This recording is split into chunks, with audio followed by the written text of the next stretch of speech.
October 23rd. I see all board members are present, including our student members. And with that, we'll move on to public comment. I'm guessing we didn't receive anything, so no public comments tonight. So with that, I'd like to ask for a motion to adjourn to closed session to discuss personnel matters, labor negotiations, public employment, public employee performance evaluation, the superintendent, student discipline, and a conference with legal counsel for anticipated litigation. We have a motion to approve. And a second, please. Motion from member Nolenberg, and a second from... second from member Espinoza. All in favor, please say aye. Aye. Okay, motion carries 5-0. Thank you. Open session. So we have a motion from member Nolenberg and a second from member Espinoza. All in favor, please say aye. Aye. Okay, motion carries. We're now back in open session. We'll probably be going back to closed session following this, but that'll be much later. All right, so with that, I'd like to make sure everybody knows that tonight's meeting is being digitally recorded, and then we'll move on to the Pledge of Allegiance that will be led by member Espinoza and blessing. Okay, please rise. Put your right hand over your heart. Ready to begin. I pledge allegiance to the flag of the United States of America and to the republic for which it stands, one nation, under God, indivisible, with liberty and justice for all. Melissa. And then the next item on our agenda is announcement and actions taken in closed session. We have no announcements to make. We took no action. And with that, we're going to move on to a special recognition tonight, and it will be about our Career Technical Education Award winning teachers. So at this time, I would like to come up to the podium, Ms. Hannah Getty. She is the Director of Student Services, and she oversees our current CTE, our Career Technical Education program.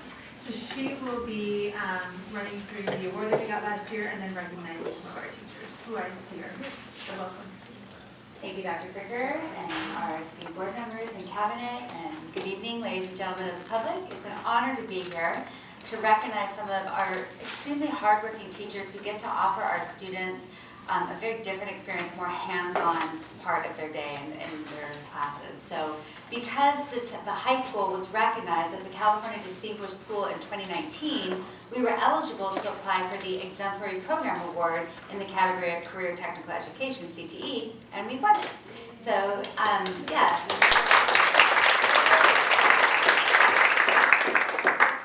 able to demonstrate exemplary work in the following themed areas. So as you had to fill out your application to say why you're exemplary, and in these categories you had to demonstrate what you have been doing. And so in the area of program administration and accountability, curriculum and instruction, support services, professional development, community involvement and collaboration, and then resources, funding, and facilities. So for all of those categories, we were able to demonstrate in all of our classes and our pathways of what we were able to do and to be given the exemplary award. Our instructors maintain collaboration with advisory colleagues working in the field related to the classes being taught, and then this informed instruction is updated regularly with changing demands of the industry. So different than some of our core curriculum classes, it's constantly changing with what's going on in the industry, so they're regularly meeting with their outside partners that are in the field presently. So we're happy to celebrate the success of our CTE teachers who are here with us tonight. Ms. Lisa Kidd, come join me please. Our graphic design pathway and is our CTE department chair. And then along also with her is Mr. Dave Dickey, who teaches our engineering design. And Mr. Anthony Garcia teaches our sports medicine pathway. And also joining us is our Mr. Elias Borgelli, who teaches our building trades and construction.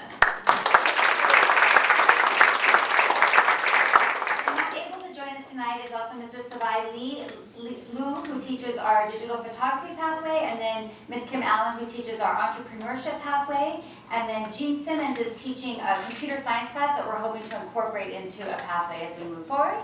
So I'm so honored to be able to work with them. I met with them a few weeks ago, and they are so exciting to talk to. They have so many big plans, and the kids are so excited to come into their classes whenever you tour their classes. So it's a great joy to know them and work with them. And I'm going to ask Mr. Dickey to just share a few successes that we've had with some of our students. So, okay. Thank you. Thanks for having us tonight.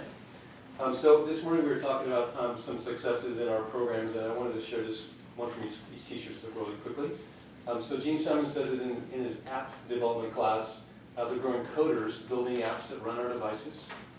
Elijah Projali's classes, we have students who are now working in industry. Some have gone on to be journeymen. Many of our programs have doubled in the last 5 years. So it's amazing. Kim Allen, in small business and fashion design, said students often return with thank yous for successful job interviewing skills, as well as heading off to further training in education organizations like Parsons, FIDM, LA Trade Tech, and Woodbury University. Our alumni are placing in top companies and are starting their own businesses. So she's doing an amazing job. Anthony Garcia, who started the Skills USA competition at high school, reported that in the sports medicine team there's a 5-time state champion in the health science sector. And in graphic design, one student won second place in the national t-shirt design competition. So doing amazing things there. Lisa Kidd was saying the graphics classes, our class design, produce, and sell our own branded merchandise for the annual Tcusd musical, which the sale proceeds result in a field trip in branding marketing at Disney Education. In my class, engineering design classes, last school year, the advanced computer design class, students had a 95% passing rate for the SolidWorks certification exam compared to 80% nationally. So we're really proud of them. And many of our engineering design students are being accepted to major universities in extremely competitive engineering programs. So it's amazing what they're doing. Overall, we'd like to thank our high school and district administration, support staff, and the Board of Education for the consistent support and encouragement. And special thanks to Lane and Lee. Thank you so much for your leadership and your help in applying for the CTE Curriculum Grade Program Award. We just really can't do without you, Lane. Thank you very much. So, thank you so much. For you guys that we did last year for the musical, that's all designed by our graphic students along with our famous enamel pins. So there's one for each of the board members. And we have something for you too. Before you go. Thank you very much. Thank you so much. I appreciate all of it. There you go. Thank you, sir. I look forward to seeing you. There you go. Thank you. Are you going to take this? Want me to take them back? Hey, you got it. You guys want to let me? Sure.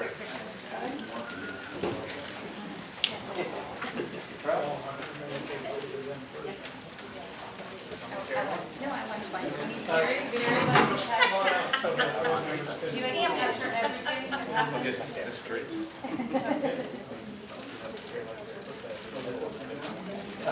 Thanks.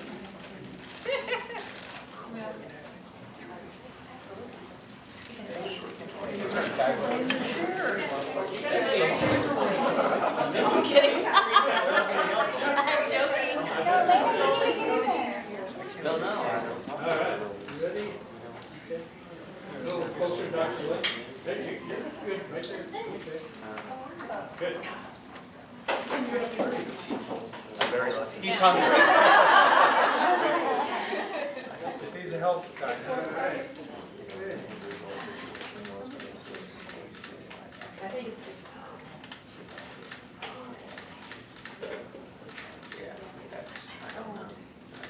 Great, thank you.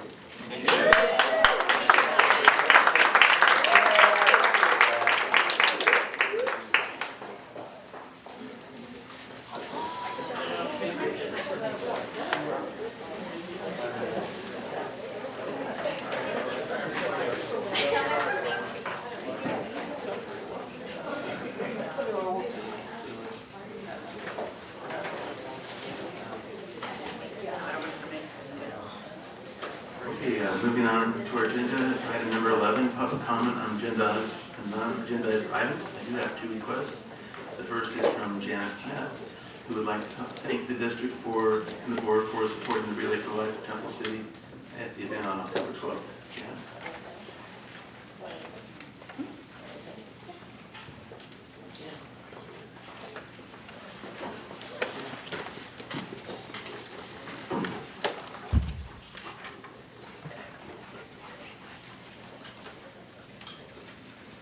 Hi, my name is Janet Smith, and I'm one of the leads of the Relay for Life of Temple City. Tonight, I have with me Mary Sneed. She's the experience lead, Diana Doy is the people lead, and Alyssa Chow is the president of the American Cancer Society Club at TCHS. I want to thank TCUSD for your support of our 8th annual Relay for Life. It was a great event. We were very successful. We had 224 participants, 19 active teams, and 42 survivors. By the end of the evening on October 12th, we had raised $57,000, and our goal of $60,000 is within reach because tomorrow I'm picking up a check for $1,500. So, and we're just within like $233. So we are going to make our goal. We want to thank the Board of Education for coming out to support us, and we really appreciate it. Also, I want to thank Kim and Marianne and Monica for being real housewives of Temple City and joining the team. You guys did a great job at fundraising too. I want to thank Marie for having her friend make the adorable little cookies that you guys sold to use as a fundraiser. They were big hit. Mary Sneed is the captain of Team Longden, and she did some relay recesses at a couple of the elementary schools, so I'd like her to tell you about that. Thank you. Relay recess is basically a mini relay held at the elementary schools.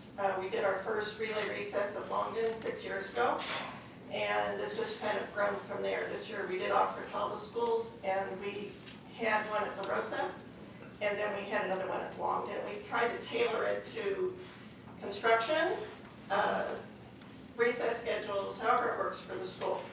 At La Rosa, we did it during their PE times. We had to kind of fit it around all the torn up buildings, so we did it that way. This year, the students at La Rosa walked in honor of Dee Moreno, and they were just thrilled that she was able to actually be there with her husband all morning. I had my 3-year-old granddaughter. We did a lot of walking together that day, but she got a kick out of being with the bigger kids. Longden had their 6th annual relay recess.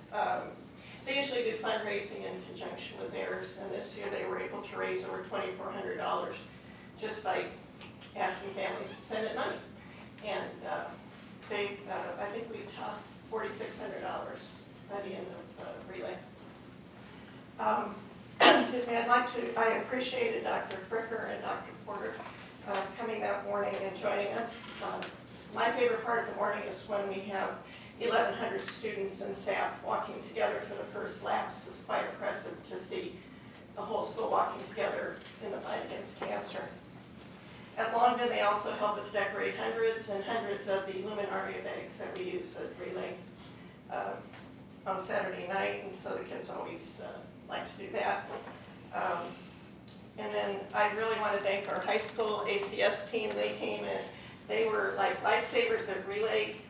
We're a little short of volunteers, and so I would just look at them and say, we need people in the booths for luminaria. And they basically helped us put out like 600 plus luminaria bags and help us collect them after luminaria and pack up all the food that we send to a food bank.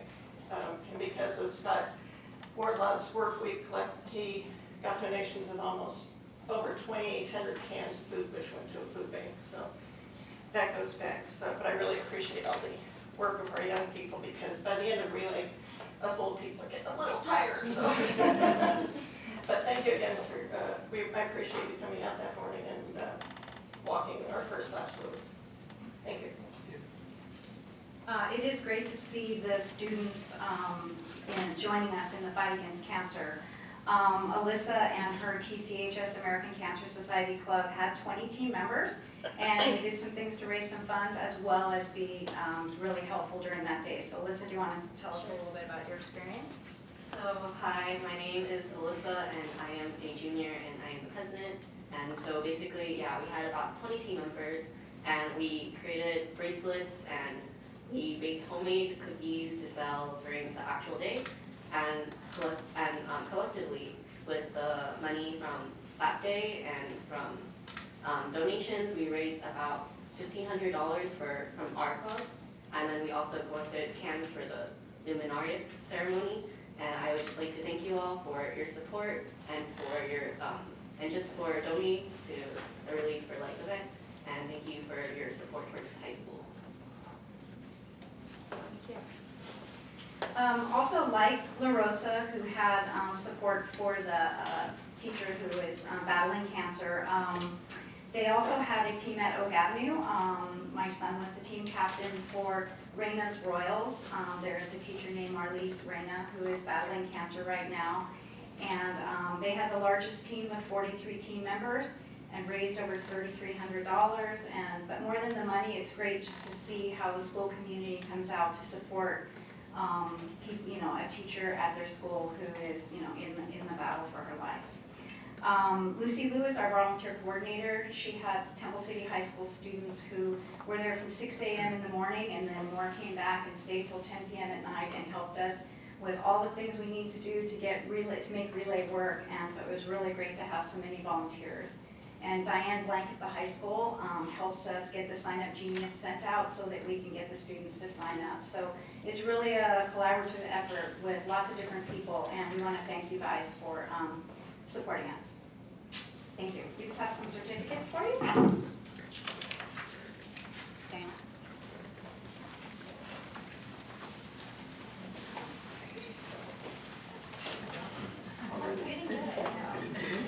We took it back. We have these at the relay, so. Thank you very much. Thank you. Thank you.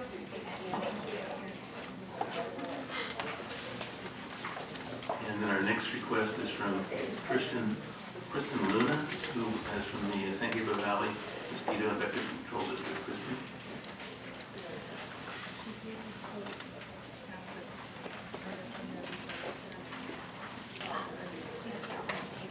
Good evening. My name is Kristen Luna, and I am the Education Specialist at the San Gabriel Valley Mosquito and Vector Control District. Temple City is one of the 26 cities that our agency serves. Most people are familiar with our agency from our involvement in community events and at the Fairplex. The STEAM Fair and Fair Kids think of a 12-foot giant inflatable mosquito.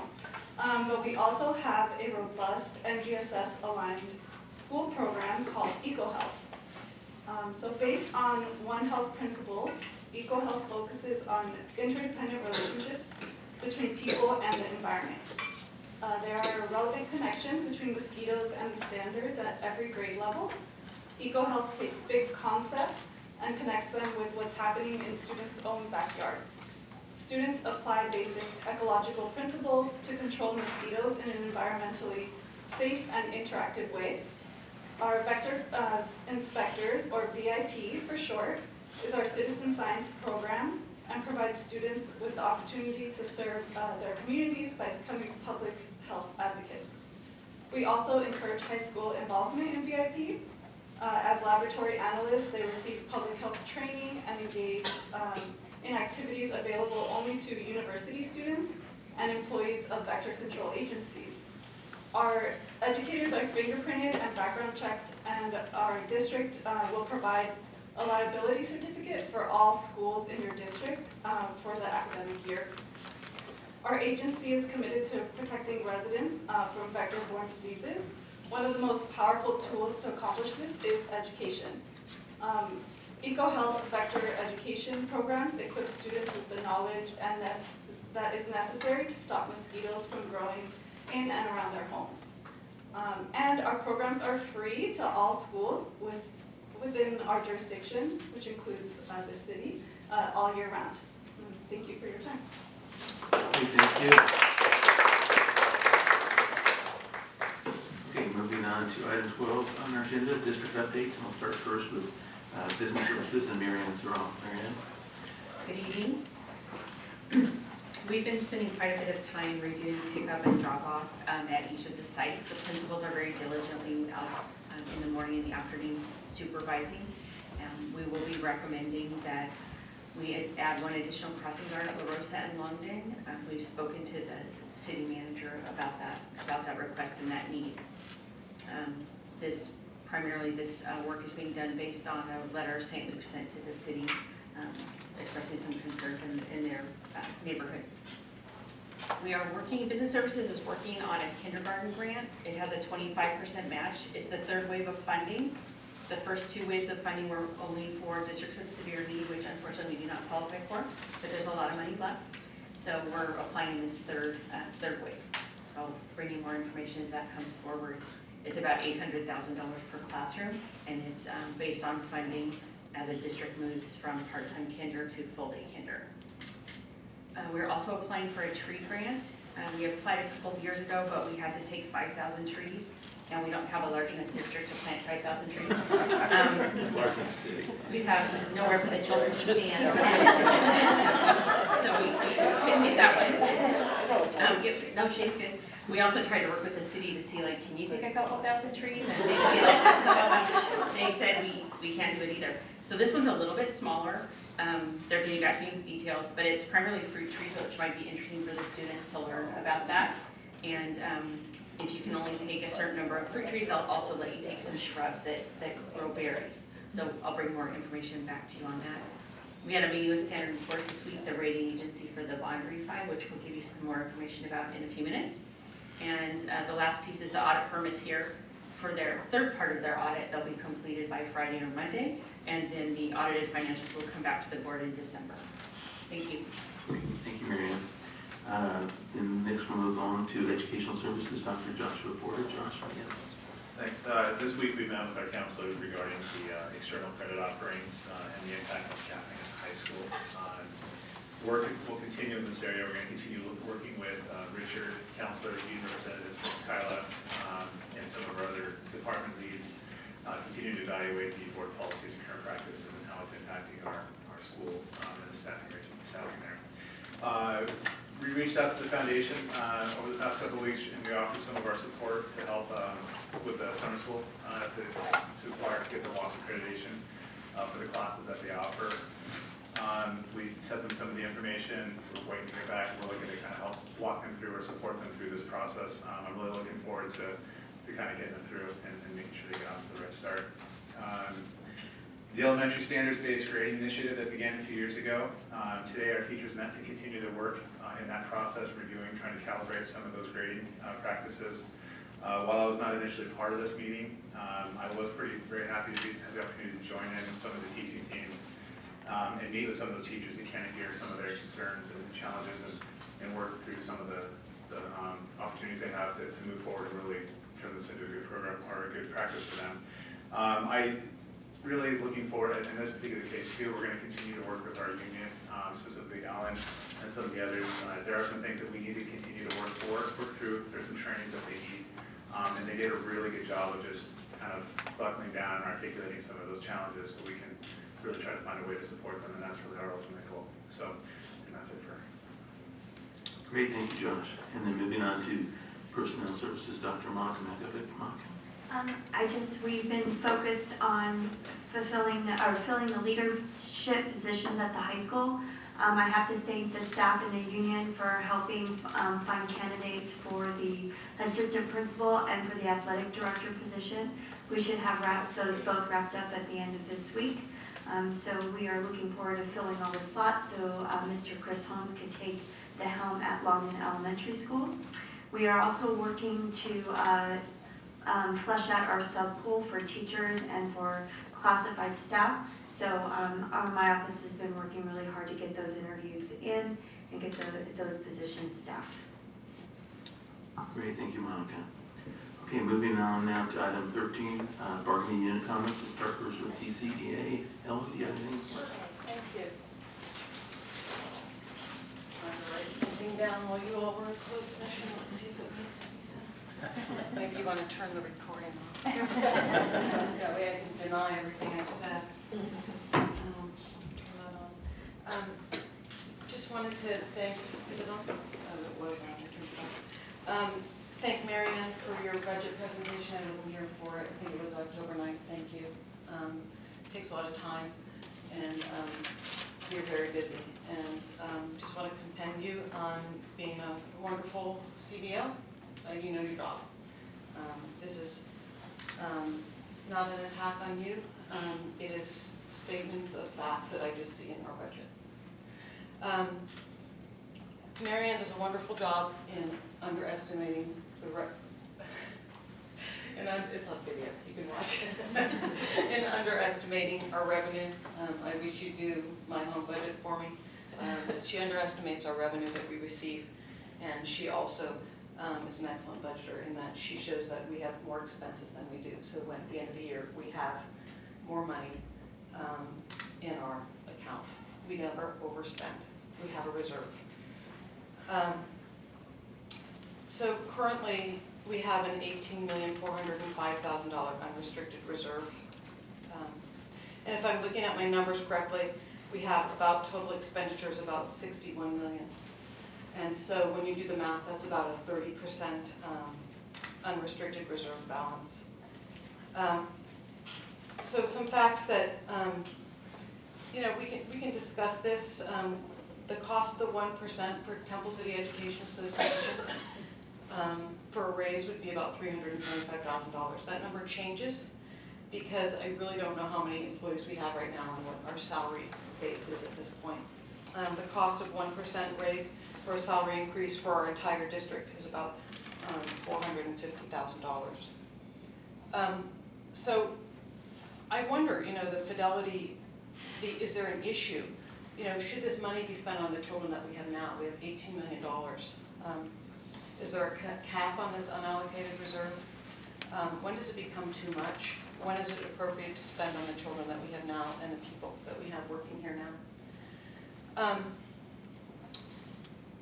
When I want to talk about a budget that I saw in 18-19, you budgeted a reserve for $1,978,000, the unallocated reserve. But the actual reserve, when it was finally toward the end of the year, it came out to be $7,647,000. So we are very good at reserving money. And this is not an attack. This is just saying, again, we have reserved more money than we had predicted. And that's a 28% reserve.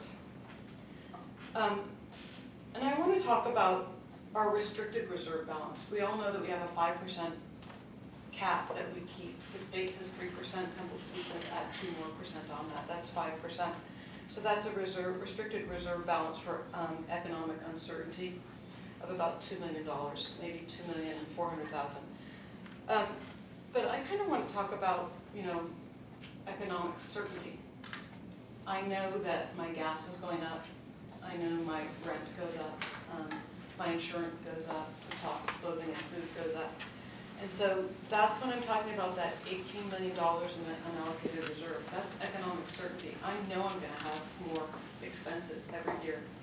The cost of living is, right now the COLA is I think 3.26%.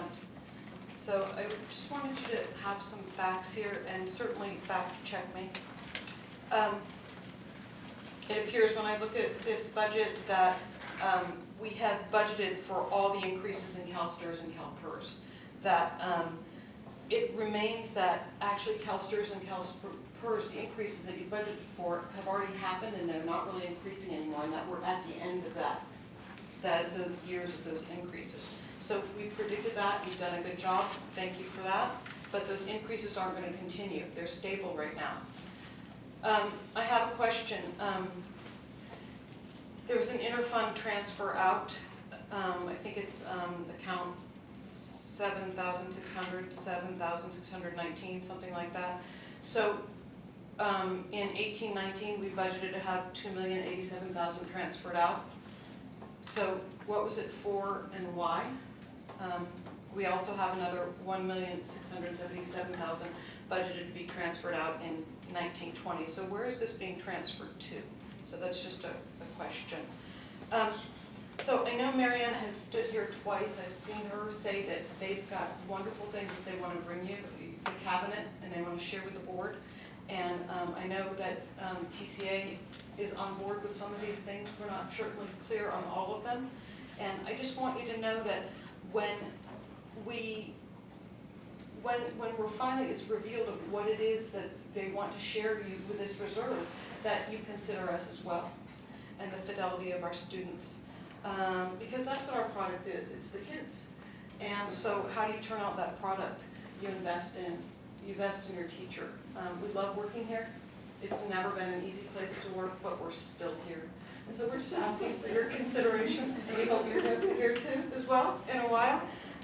So we want to work together, and we want you to know that we do have some economic certainties, and we know that our cost of living is 3.2%, and that with an $18 million unrestricted, unallocated budget reserve, that you can consider us and the district, and not just your teachers, but everybody that's here, and it shows up every day.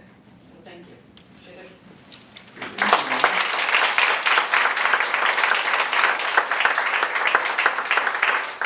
On to CSEA 105, Robin Penn, and is Robin out there? Okay, then CSEA 823, Rick Gutwine. Okay. We will move on now to item 14, student board member comments. Samuel, what do you have? So good evening, everyone. Last week ASB showed on the Great and Powerful for our annual movie night, which had a great turnout, and some really enjoying the event. Tomorrow, Link Crew will be having their tailgate party for the freshmen and their Link leaders. Homecoming assembly is this Friday, and the homecoming football game is later that night. We will announce this year's newest homecoming queen at the game, which will end up leading up to the homecoming dance this Saturday. ASB has sold over 500 tickets for homecoming, which is amazing. And on Sunday, ASB will decorate the high school with posters celebrating Red Ribbon Week. And those are all the updates for today. Great, thanks, Samuel. Moving on to item 15, board member comments, and I will go ahead and go first tonight. Last Saturday, I had a chance to spend some time across the street in the City Lake of Life. Not as much time as my wife, but I put in quite a few hours in it. I want to congratulate the Temple City High School, Pride of Temple City, who received first place in Level 5A competition for a field show. And I believe that was the same day. I also want to congratulate the Lady Rams golf team who came in with the back-to-back Rio Honda League champs again this year. So that's 2 years in a row. Congratulations to them. This past Saturday, the Fall Festival was held across the street. It's gone by many names over the years. It used to be the Harvest Festival, but anyway, it was a nice event. Got an opportunity to get out there and see a lot of our kids perform from various different school sites, band, orchestra, dance, auxiliaries, all of that, so that was neat too. I would like to give a shout out to Stephen Etta, the principal at Cloverly. He is, I'm sure everybody knows, a member of the Kiwanis Club of Temple City, and he comes to our meetings fairly frequently, several times during the year. In the last 2 years, he's come and made a presentation to tell us about all the neat things that's going on at Cloverly, and he did a great job, so thanks to him for that. Then this morning, I had a chance to attend the Red Ribbon Rally at Emperor School. It was a really neat rally. They did a fantastic job. I want to give kudos to Myra Rudell and the staff for making Don and I feel welcome, and the way that they handled everything. They started off with a couple guys who were former gymnasts and are still limber enough to be able to do a lot of things like they never dreamed of. And they talked about the importance of making good choices. It was followed by the gentleman with the what do we call them, the dogs that search for drugs, and he also talked about making important choices and what happens sometimes when maybe people don't. And then lastly, it was followed up by a county sheriff and talked about the same kind of thing. So anyway, it's all very well done. And then I want to congratulate again the career technical education teachers, and thank you for all the efforts, time and effort you put into that. And then lastly, also thanks and appreciation on behalf of the entire board for the 5 organizations listed in our agenda tonight who donated $3,690.64. And with that, I will go ahead and turn it over to Member Nolenberg. Ken? I echo most of the things that Mr. Smith just did. A couple of things, the Relay of Life, I attended the 8 o'clock ceremony at the end where they had the last walk. I think the superintendent attended the morning meeting, and there was still a lot of people present at at the facility at the park. And it's also, people don't realize how many people who have cancer work for the school district. And there's at least a couple other people that I know of that are sitting in this room who have won the battle of cancer themselves over the time, over the years. Also on the 27th of Sunday, we set our clocks, we set them ahead. And also there's National School Safety Week, which is the 21st through the 25th of October, which I guess we haven't had any accidents, and we lease most of our buses from third parties, so we're in good shape. Halloween's coming up, and hopefully everybody will have a nice Halloween. This is a general comment, observation, is that I think the cabinet and the superintendent are spending a lot of time curing problems that other people have created for us. And they probably spend at least 30% or maybe more of their time, I think it's more like 50%, solving problems that other people have not addressed, or problems that have surfaced where somebody did something improper. And it's becoming a thing of, we don't have time to do our other stuff because they're burdened with so much stuff, correcting stuff, that a lot of the time is being spent on correcting other people's problems. And our people don't seem to want to brag about solving problems that other people have created. And that's it. Great, thank you, Ken. And then Member Espinoza, Melissa. So I attended the Relay for Life, great event, a lot of work, and I appreciate all the efforts that you all put in. It showed, and so glad to hear that it was such a success. I also helped with basket prep for Fall Fest for their silent auction, and I attended the council PTA meeting where they actually did talk about the whole conversation about the safety and the crossing guards, etc. So glad to hear we're going to hear more about that. I also attended the Masters in Governance classes on October 18th and 19th in San Diego. The topics were HR, collective bargaining, and budget and finance. And on the topic of budget finance, there was quite a bit of discussion on, preparing for a recession in California that'll impact state funding for schools, which was obviously concerning to me because we already operate on a very tight budget and not a lot of revenue sources. And there was, a lot of things talked about at a high level. One of them was a discussion about a parcel tax. I don't have a lot of information about it, but I would like to maybe see it on a future agenda, just to understand parcel tax a bit better and as it pertains to our district in a future meeting possibly. Last, I'd like to encourage people, if they have a chance, to come out to the high school for the Halloween Harmonies. It's a great event for kids of all ages. Basically, the performing arts group gets together, they create different scenes, Disney scenes, with the princesses, and they at each station they sing songs, they give out hot cocoa and a lot of other things, which is really great. If you have a chance, please bring your kids or your grandkids by for a few songs. And that's it. Thank you. Great, thanks, Melissa. And then moving on to Dr. Michael Lynn. Mike, what do you have? Thank you, Board President Smith. Congratulations to our CTE high school teachers for your exemplary CTE award. And we're very blessed to have you and your dedication to our students and our high school. Also, I would like to echo that this is Red Ribbon Week to focus on violence and drug prevention. That's more appropriate for the upper grade levels. For the lower grade levels, it's more appropriate to focus on health and well-being.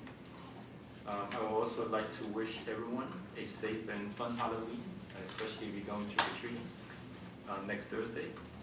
And finally, daylight saving time ends on November 3rd, as Mr. Nolan mentioned.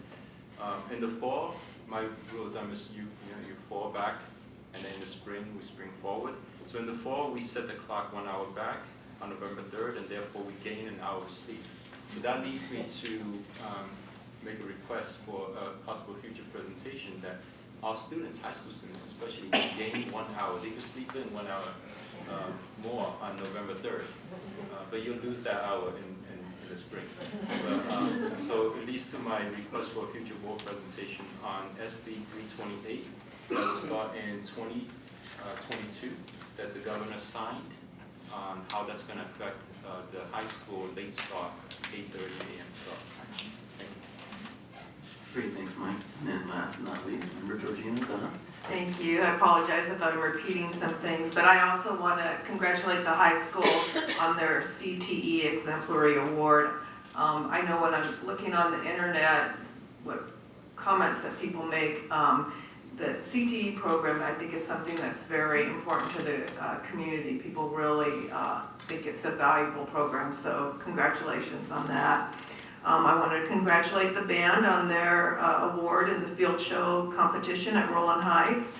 I also want to congratulate the Temple City High School students that auditioned and were chosen to be on the PCC Honor Band, and they'll be marching in the Rose Parade on January 1st. And I'm not sure how many there are, so I'm hoping we can find that out, maybe have them come to a meeting. There's 11, okay, maybe have them come to a meeting where we can recognize them. I want to congratulate, and forgive me if I pronounce it wrong, but Ileana Zellian. She's a senior at Temple City High School, and she has committed to Cal State University Fullerton to play softball. So that's exciting. I also want to congratulate the Lady Ram golf team for their back-to-back Rio Hondo League champs. I noticed that the Upper San Gabriel Municipal Water District has grants for teachers, so if any of our teachers are interested in checking that out, the deadline is November 4th. I attended the Fall Festival, and thank you, Melissa, for working on those baskets, because I have to admit I have a little addiction when it comes to silent auctions, and I did win one, and I won a raffle prize too. So yeah, it's a really fun event, and I always enjoy watching our performing arts students perform. I attended the Emperor Red Ribbon Rally this morning, and it was really great, as Matt mentioned, and I'd like to thank the Emperor PTA because I understand they funded the event for the school. And finally, as Samuel mentioned, Friday night is the homecoming game, and I hope all our other alumni will be out there supporting our Temple City High School football team. Great, thanks, Donna. Okay, moving right along, item 16, superintendent's comments. Dr. Fricker, what do you have? Thank you very much. I am looking forward to this Friday night and a great exhilarating football game, so you will see me out there, and I just want to say go Rams. Marianne and I recently met with the city manager, just talking about a joint facility use agreement. Right now, due to some changes in the city and their structure of staff, they are taking some time to review their needs. And then we have our next scheduled meeting on that joint agreement or that joint discussion in December. So more information will be coming once we have that meeting. In that, we did talk, just back to Member Espinosa's point, we did talk significantly about crossing guards and looking at the safety and security of our students coming to and from campuses, especially at our elementary level. So I just want to thank Marianne Sorrell for going out to the elementary schools and watching that progression of students coming on and off campus, just to see where we would need to address any concerns that are out there. So I do appreciate the PTA. We had that discussion at the PTA Council as well. Moving on, the high school track is open and available. I think that Business Service and M&O is going to put in some additional fencing along one of the portions of the track area, just to make sure that we can secure the campus from the track and field. So we open that up to the public, and then we are working with the principal over there at Temple City High School, Richard Lohman, with regard to our tennis team. Just want to report back on that, making sure that our tennis team have ample opportunity to use the tennis court. So that is a primary concern, and we want to make sure that they have use of that.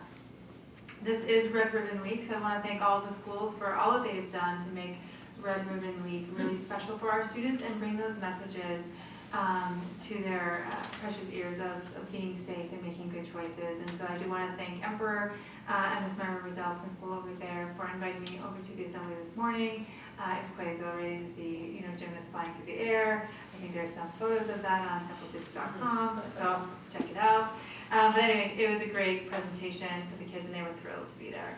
And then I just want to thank all of the staff members who were involved in participating in the Great Shakeout across our campuses and making sure that we are prepared should something happen. So anyway, thank you all.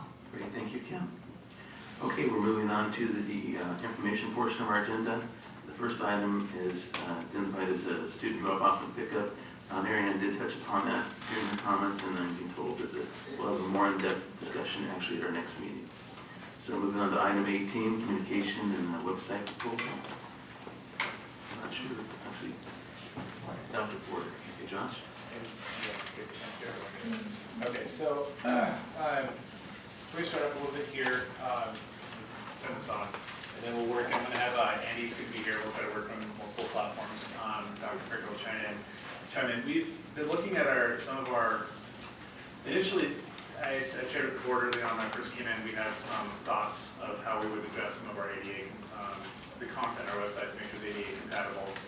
And that kind of led me down just a whole path, and starting to listening to the different things we were hearing along the way about some of our concerns with communication, getting information out there, how quickly we're uploading our website.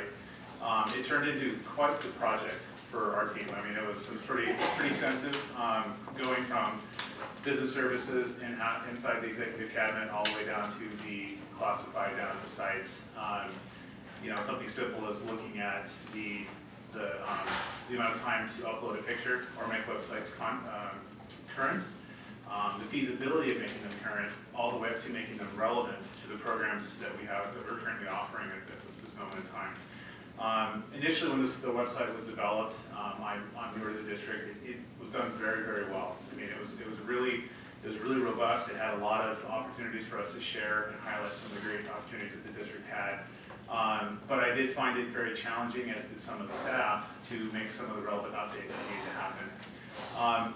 And I'll get into some of the details here, but I just want to provide a little bit of context as to where this was coming from and why we're doing this.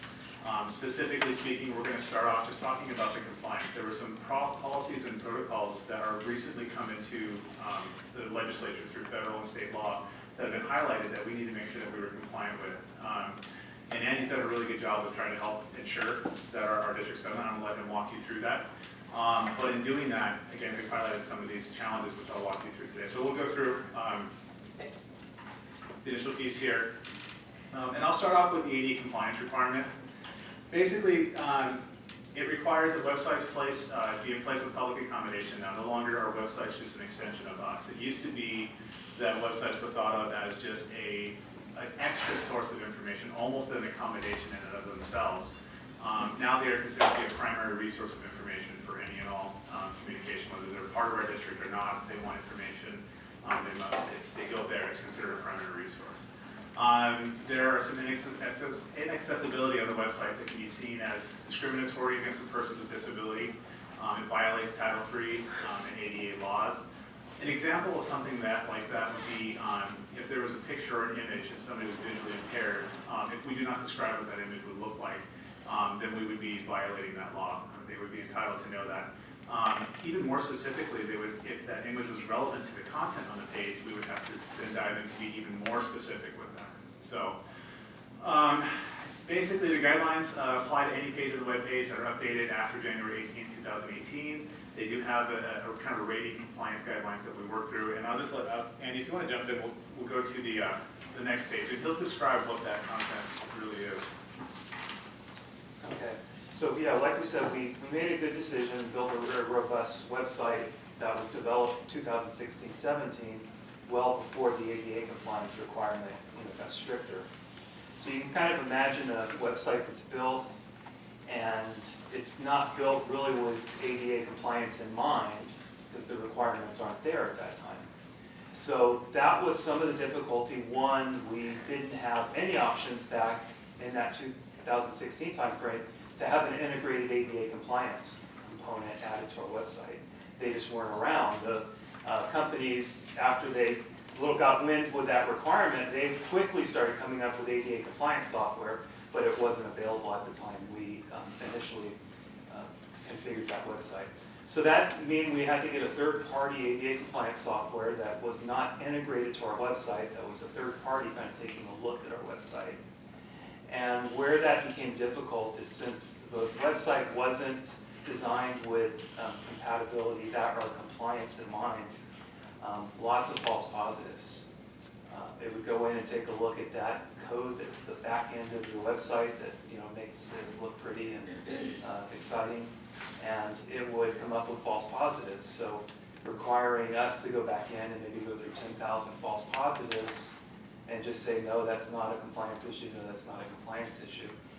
To the most time consuming, meaning we had to change the structure of the back end on a lot of components, because the structure itself of the way that particular application was used made it not compliant.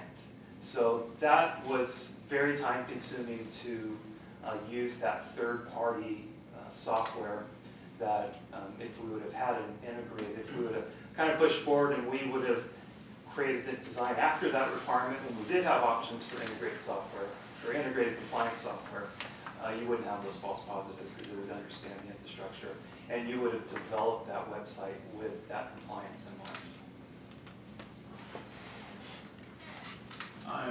It just so happens that during the same time as going through my contract review under Ed Services, and we found that our Blackboard contract is currently under expiration, or has expired, and we are up for renewal at this point in time. Kind of going through some of these things, so one of the things that, when Andy talks about some of the challenges we have with those false positives, that's when something comes up and says there's an error. It's not. It does take a significant amount of time, and that time devoted to correcting that error to make sure that we're compliant would then be taking away his team or himself from addressing issues at the executive side, or more importantly, the classroom side. And quite frankly, that's really where we want to make sure our resources go in that department. That's one of our goals.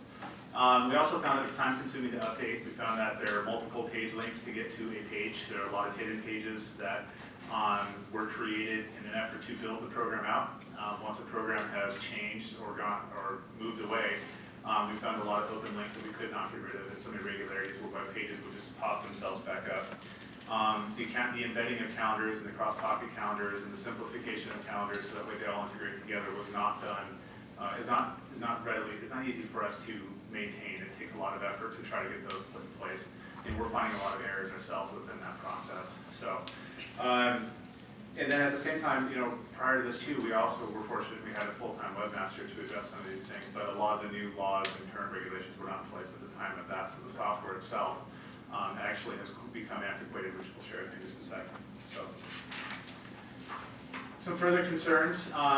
There's a lack of coordinated communication amongst the sites, not as a fault of the sites or the personnel that are there. I mean, we have great people who do great things, but the sites, they're not able to update in a manner in which that they all agree upon. So there's not if you update on one site, it doesn't automatically update with our site. It doesn't have a positive flow with communication. There are many private teacher websites that are not connected to our website, but we all know that once a teacher creates it, we put our information up there, we send it out to our students. It must comply, be ADA compliant. One example of that would be Weebly. Weebly only shows about a 70% compliance rate when we run it through an auditing system. Some of the staff have felt and have shared that these sites are a little bit easier to use, and that's why they use it, because there are teachers who like to get their information out there for the parents and community.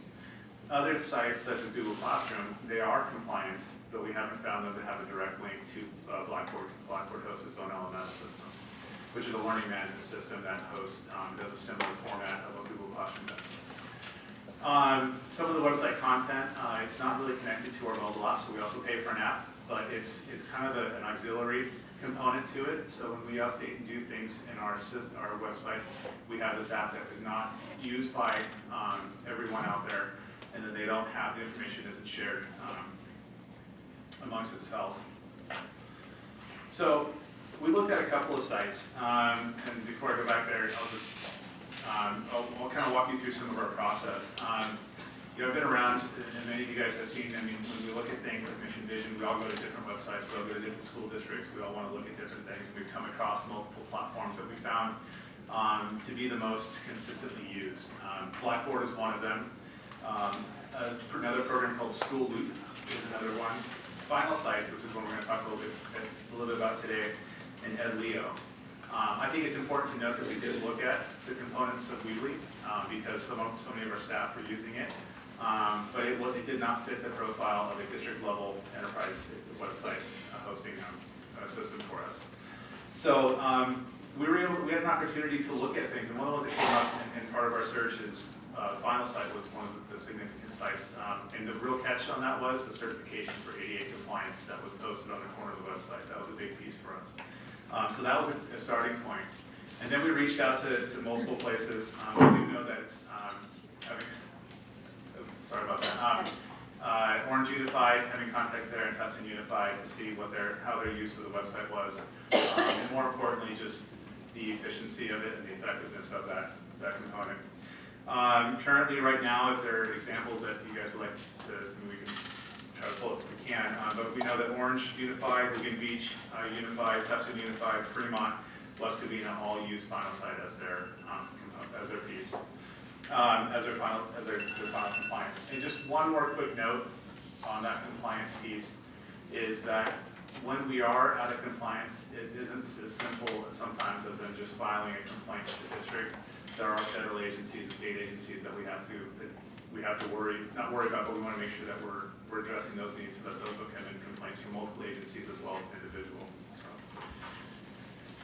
So staff is currently looking at Final Site as a website platform to consider.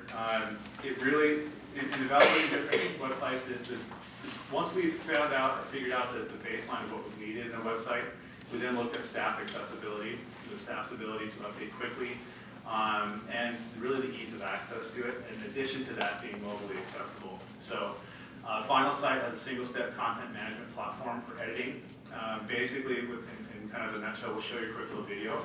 It's real easy to edit, and in the world of websites, it's kind of what you see is what you get, versus when you log into a website, often it redirects you to 2 or 3 multiple platforms to make a change, and then it goes back, and then we don't know what that's going to look like. It's not a dynamic interaction.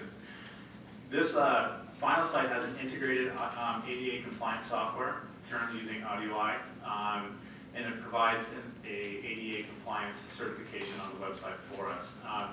What that does is it allows the user to use that component to access many of the things on our website, such as PDFs that are typically, that would have been images or not text. It will read the text for them, for those who might have visual impairment.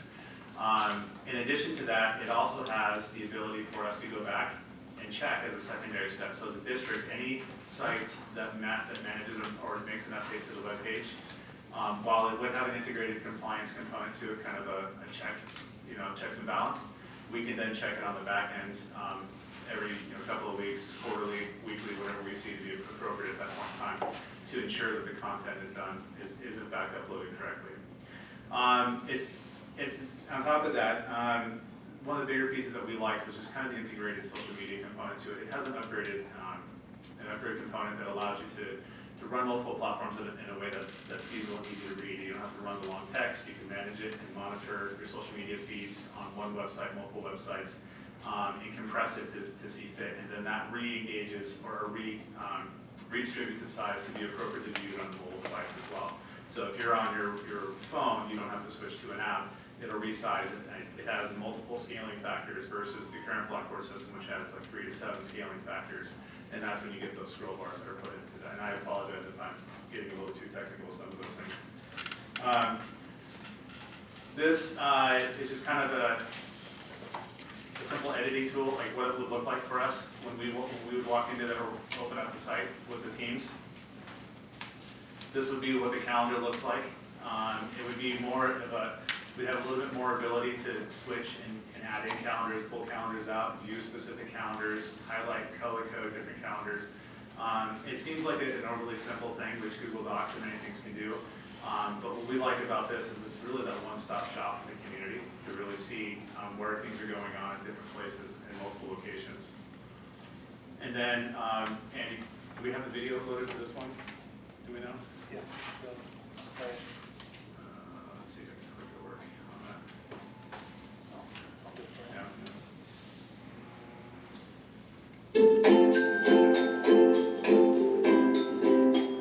Final Site Composer is built to empower everyone in your community to compose beautiful, professional-looking pages.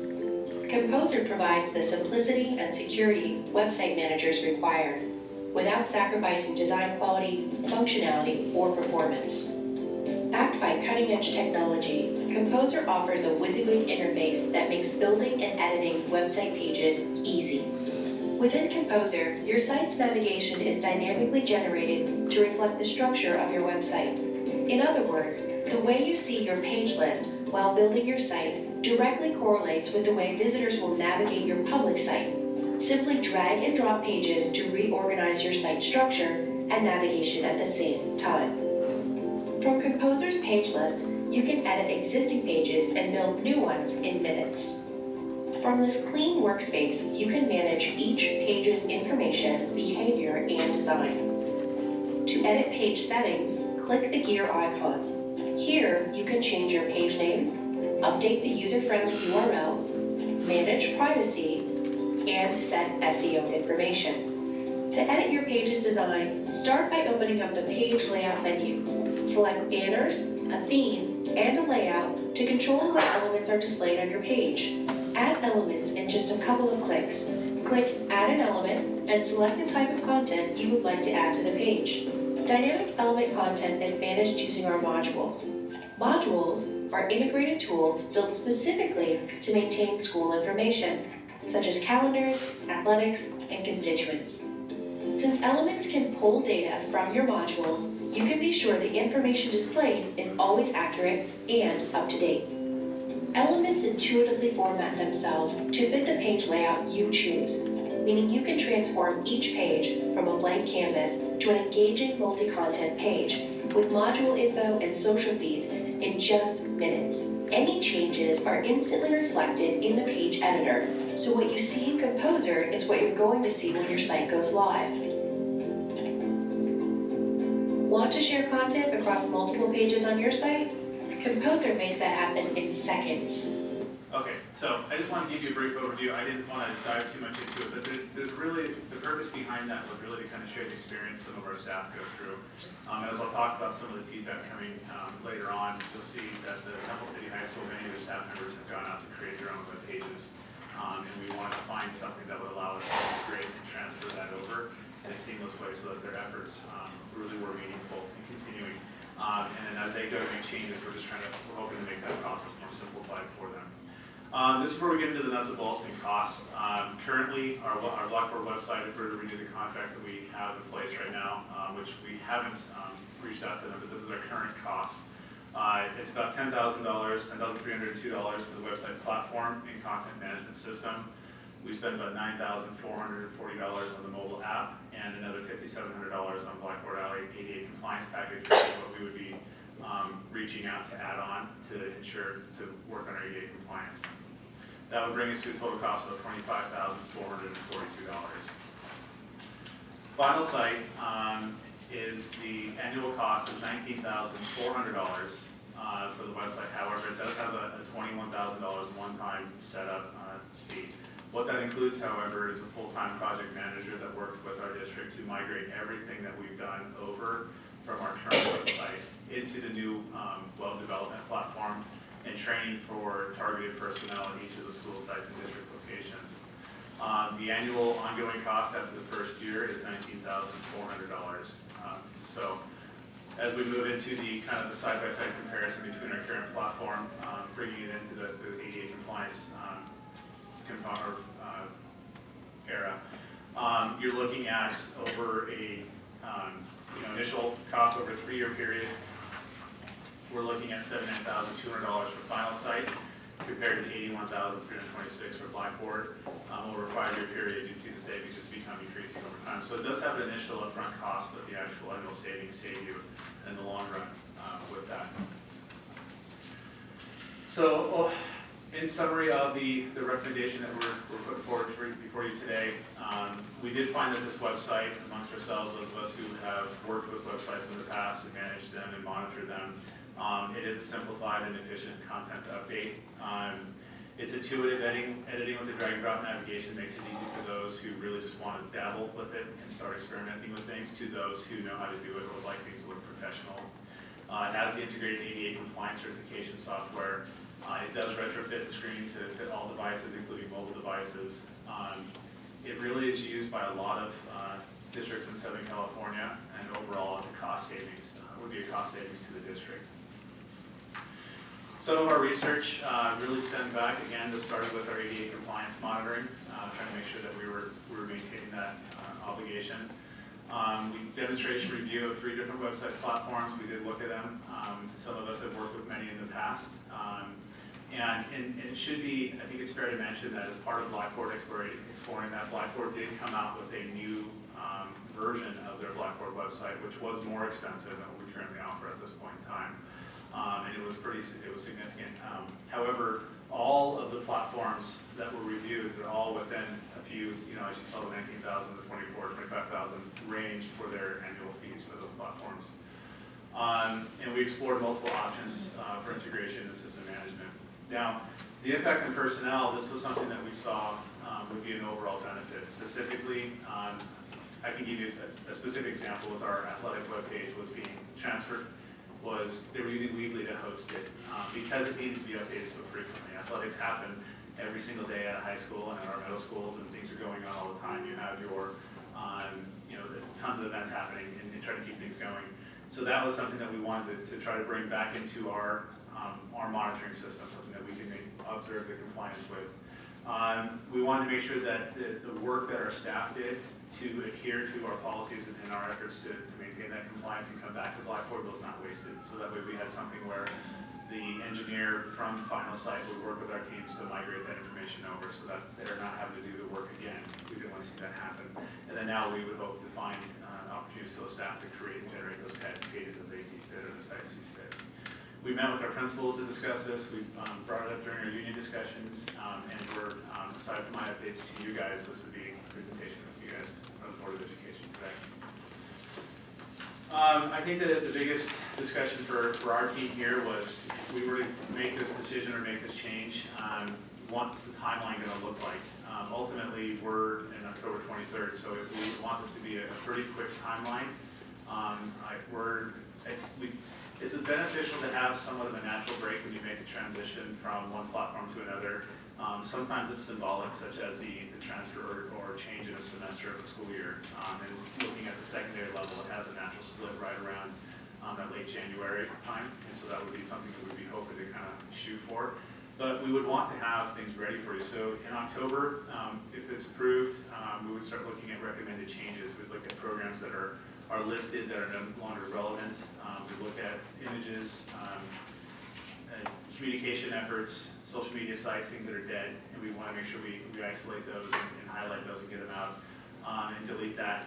Then we would want to communicate changes and share timelines with all of our staff. So once we know what that's going to look like, we need to get communication out to the sites, district offices, executive cabinet, classified, all the way out to our maintenance, letting them know where that's going.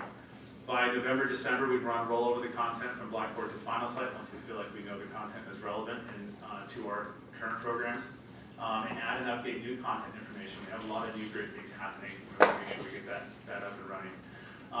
And ideally, we'd want the soft launch, although it's written in there as January, the soft launch to go through glitches. We want our team to hopefully get something like that done by December. But we gave January as kind of a padding, but we all know that there are complications that happen, or there may be concerns that come up that we want to add in. And then ultimately, with the intent and blessing of the board, we would launch the new website in February. There, so with that, any questions? Any comments?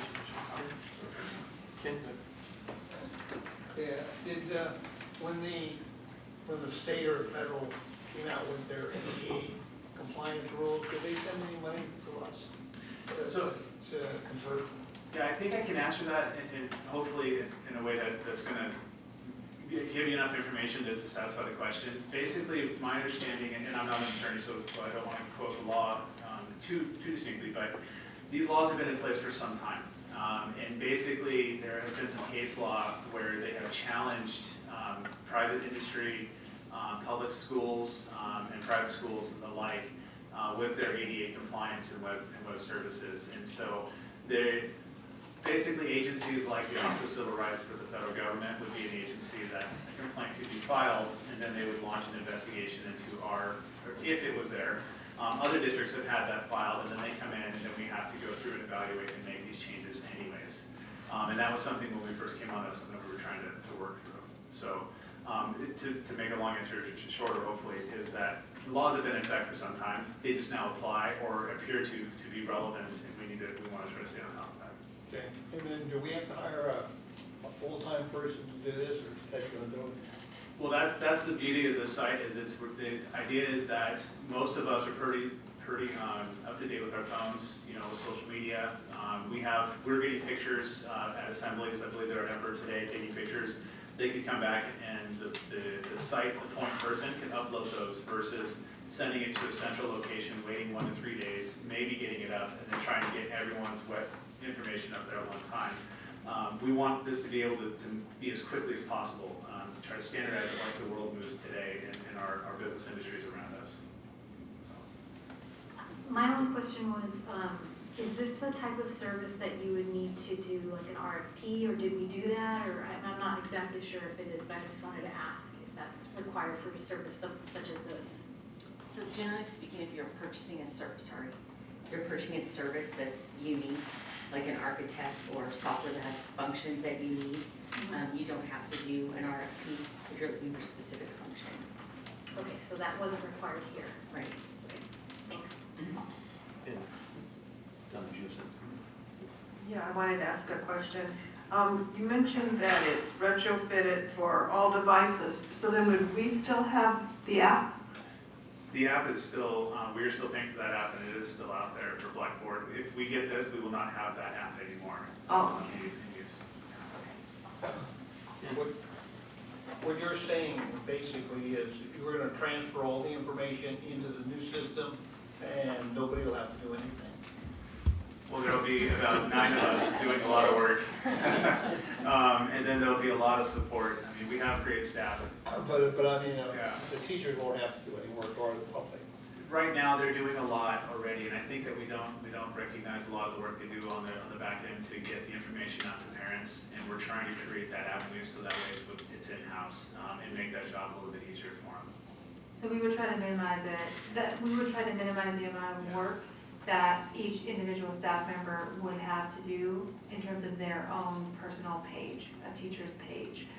So having that engineer on the back end and having the two sites actually layer on top one another, our current Blackboard site would stay current, and that's what you would see, and you'd be building this final site behind it, and then transferring all the information from the Blackboard site to the final site. Would there be some tweaks and changes that doesn't transfer over perfectly? I'm sure that there would be some of those, but we would try at all costs to minimize that. And I think that with our district office working with an engineer who can help us program and build this site behind would be the best course to minimize that on our staff. So the teachers who had a good command of the software have developed their own system. That's a good. And a lot of that system, they don't want to start over again, but we're going to make it easy for them to be able to get all that information on the website. You're absolutely correct. On the new one. Yes, you're absolutely correct. That is As easy as possible. Quick question. You mentioned earlier that the images are all tagged, so you have to put a text tag for the images. For videos like this that's recorded and posted onto our district website, is there automatic closed caption?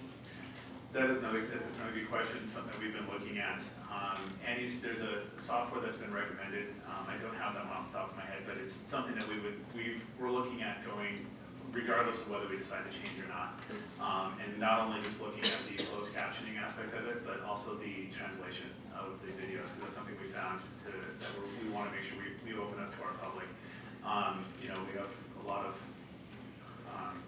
constituents out here who would prefer or make it easier or make the content more accessible to them in their language. So that's something we're looking at regardless, and that would be outside of this. I don't have that one in front of me, so I apologize, but I can bring it back to you or include it in the update for you. But the good thing there is that if content was loaded on the website that wasn't compliant, we'd automatically get notification and a link to fix that or change that content so it is compliant. And we do want to have a more robust web feed on our website to showcase our programs and our signature programs across the district and market those through our website. So using our website to host those videos and then having the closed captioning layer on top is something that we can do in affiliation with Final Site, and then adding the language piece, I think, is where we're going to want to go. I'd actually like to follow up on a question that Melissa asked. More than anything else, I want to make sure that, because we didn't have to go out to bid, that we've really done our homework and checked out the alternatives, and at the end of the day, we're comfortable this is the best decision. I asked that question because, honestly, during the past year that I've been involved again on the board, I think our website has been kind of an Achilles, well, not an Achilles heel, but kind of a sore spot, to be very honest. And so if we make this change, I want to make sure that the change we're making is the right one. And are you confident that that's what we're doing? This is actually outside of my comfort zone with this site. This is a new one, but what makes me feel confident about it is having worked with other web services. First and foremost, assigning a program designer to work with the team to transfer the information over is something that's unique to this program and not others. Second, it's something that I know has put other districts in compliance with ADA and fulfilled the OCR complaint process for others, for some of them.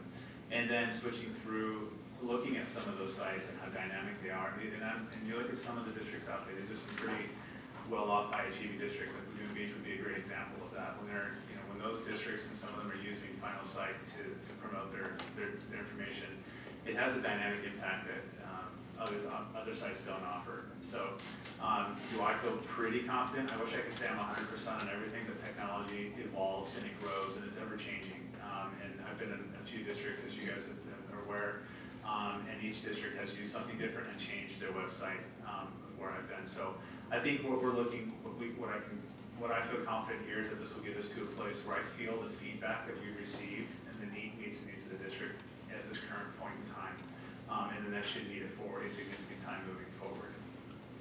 I think my confidence comes in when, unfortunately, in our day and age, we have a more litigious focused society, or is going in that direction. And you do have groups out there who purposely patrol websites of municipalities.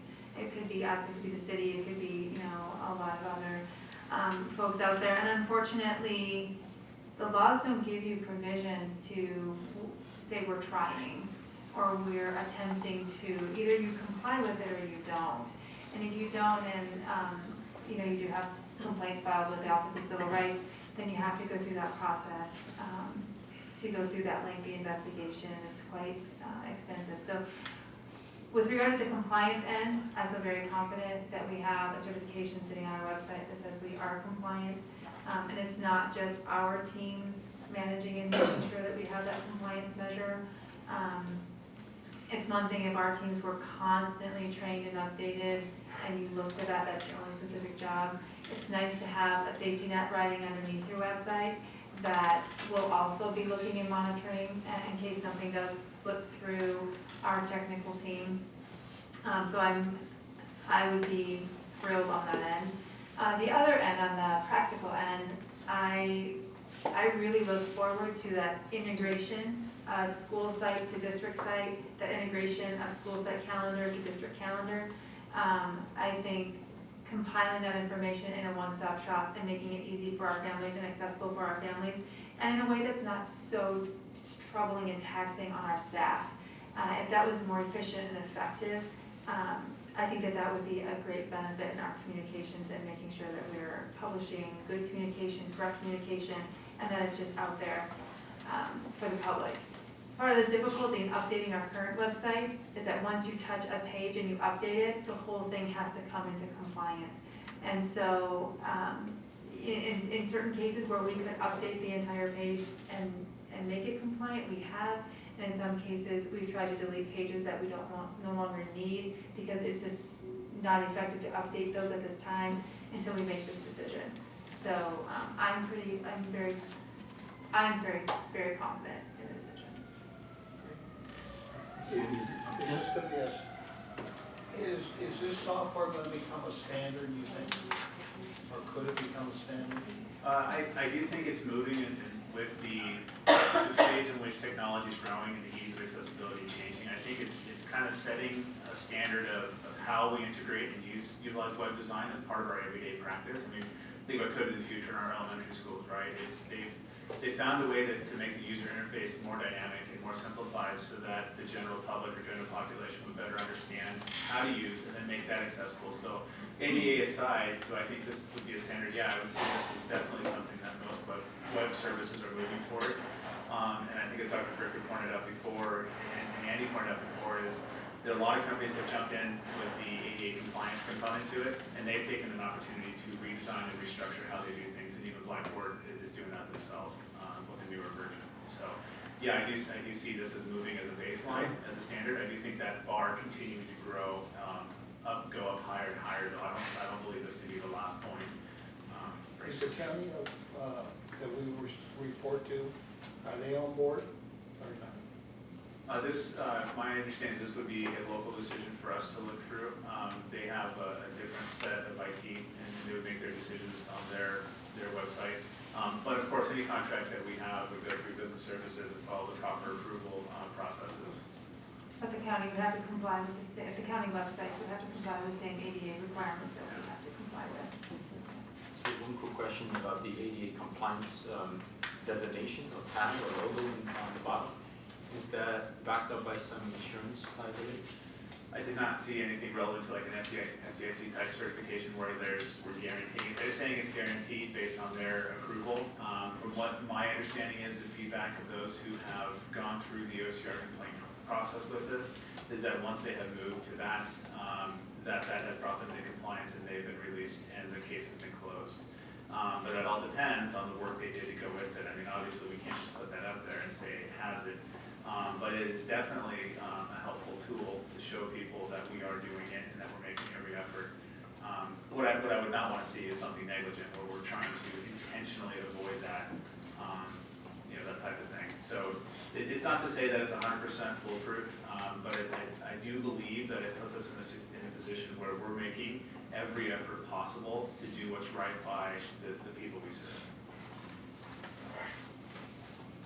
Yeah. What other software programs you investigate? So we looked at a couple other websites.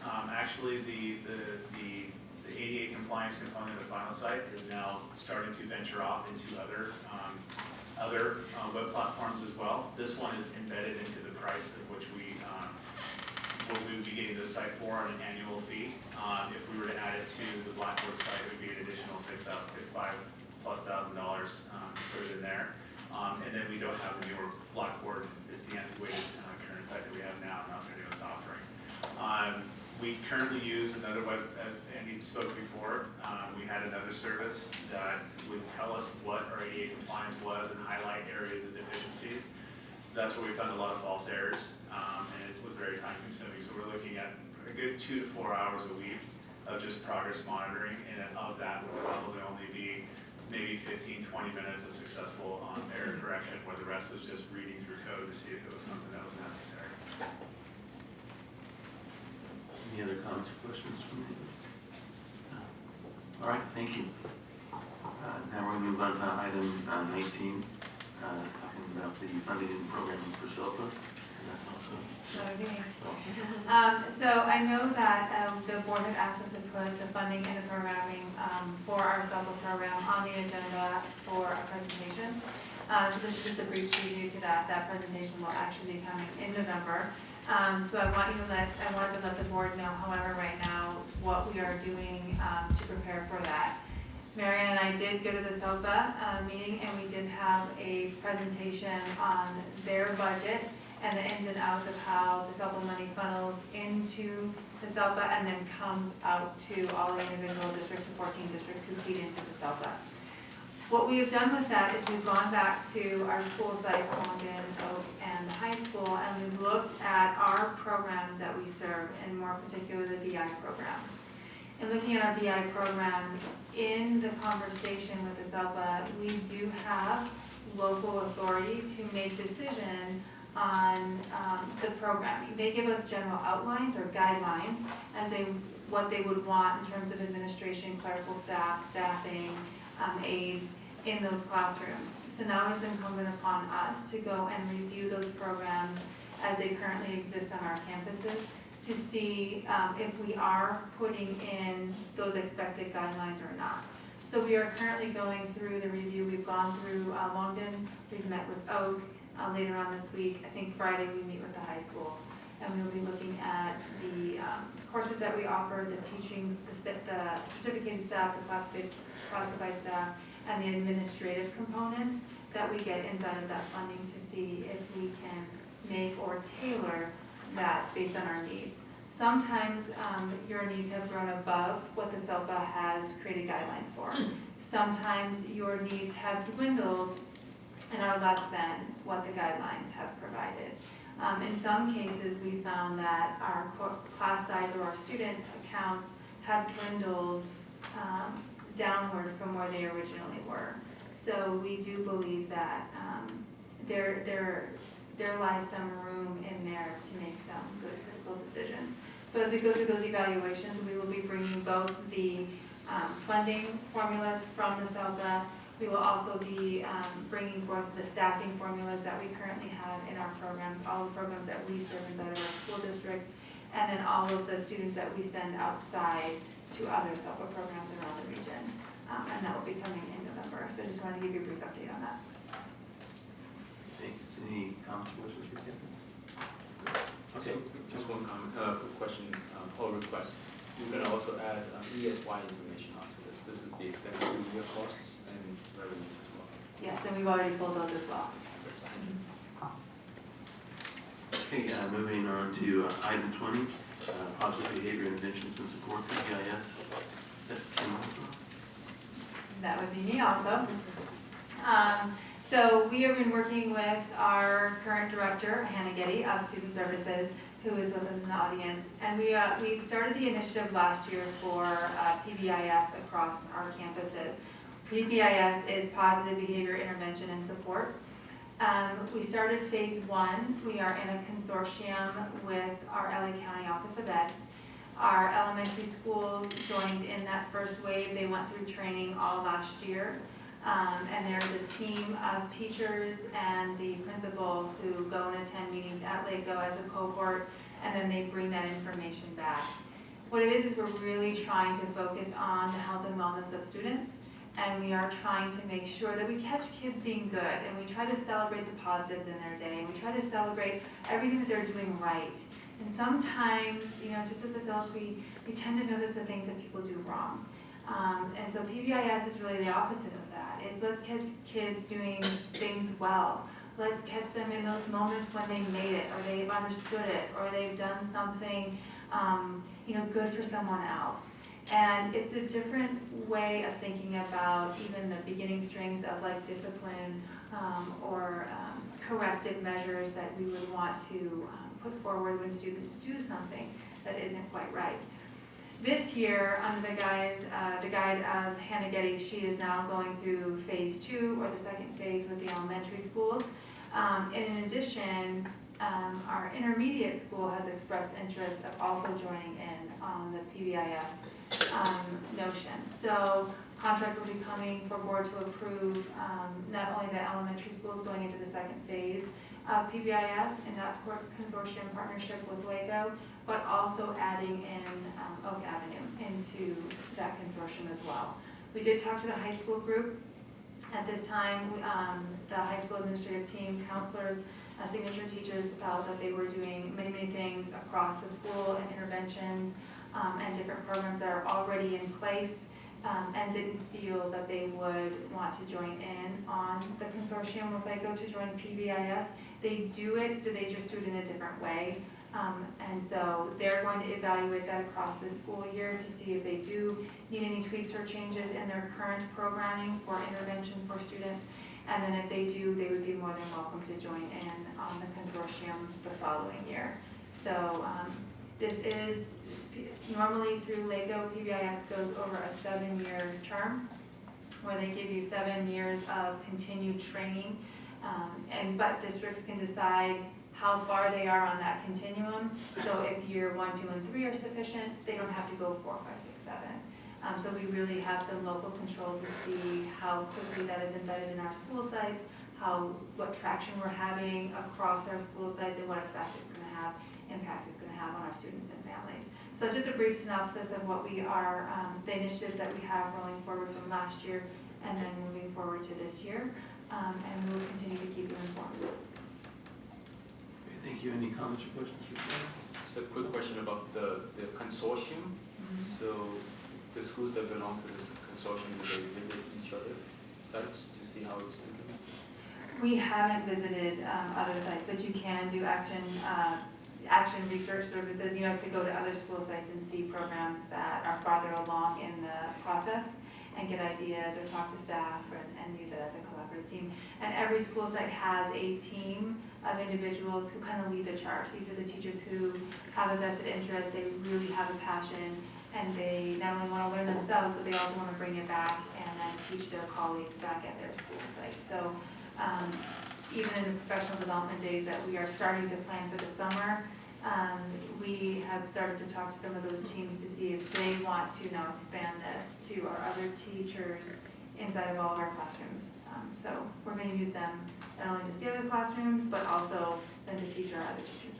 And PBIS is part of the master strategy about addressing the special education behavioral component of response to intervention. So that is correct. So if you think of a triangle and it's a tiered system, you have tier 1, tier 2, tier 3. PBIS is really at that bottom tier. You're trying to make those interventions for students before they get to be some behaviors or negative aspects become larger, and you would have to have a larger intervention to cure or correct. So at that tier 1 level, that is correct. You try to make interventions early and often to avoid students, going into, say, a 504 or a special education pathway when you really could address this situation effectively at a lower level. But surely if that doesn't produce to be productive, then we would accelerate that student as well. And the wellness, there will be a wellness presentation that is coming in November as well, and it kind of outlines PBIS as a part of the whole wellness continuum. Any other comments or questions?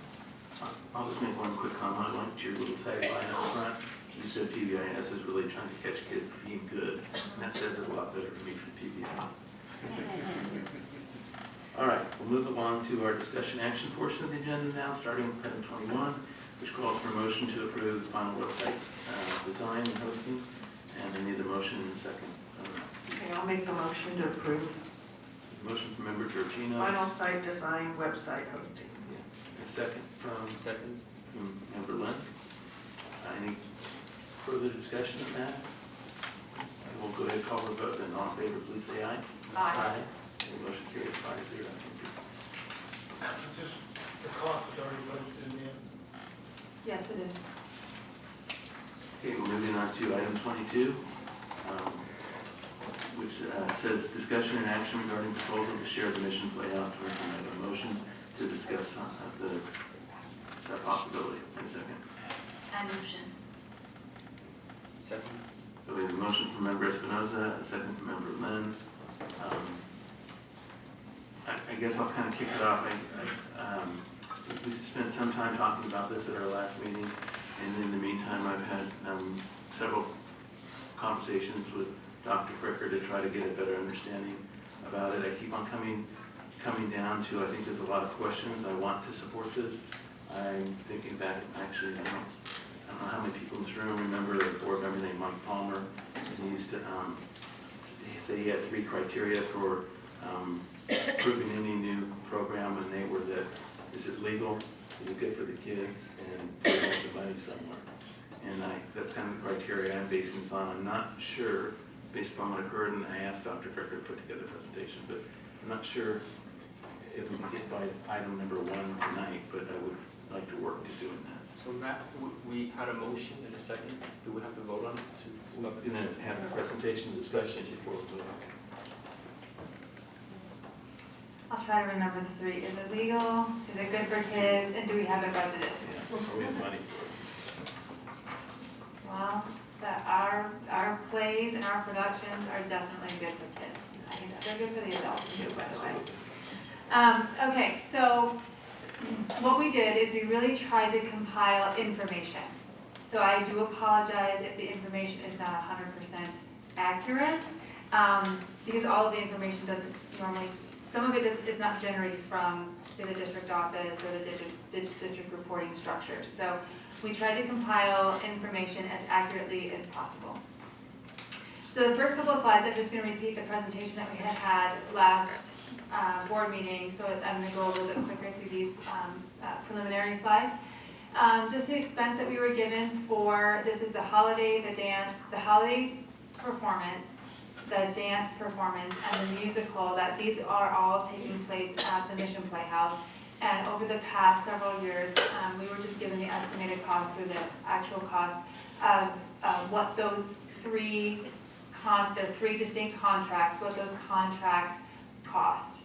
And you can see that they roughly cost around $50,000. And I say roughly, the contracts, just for clarification, are not between the Temple City Unified School District and the Mission Playhouse.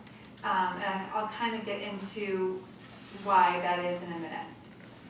So the foundation, in attending the foundation meeting, they have requested that the district contribute half of the cost of the Mission Playhouse. Now I know that the foundation contributes some money to the rental of the facility, from what I'm understanding, or they just contribute money to the musical and the dance and the performance altogether. So where exactly the money goes from the foundation, I don't know, but they do have a line item in their budget that says that they give a portion of money to the organization.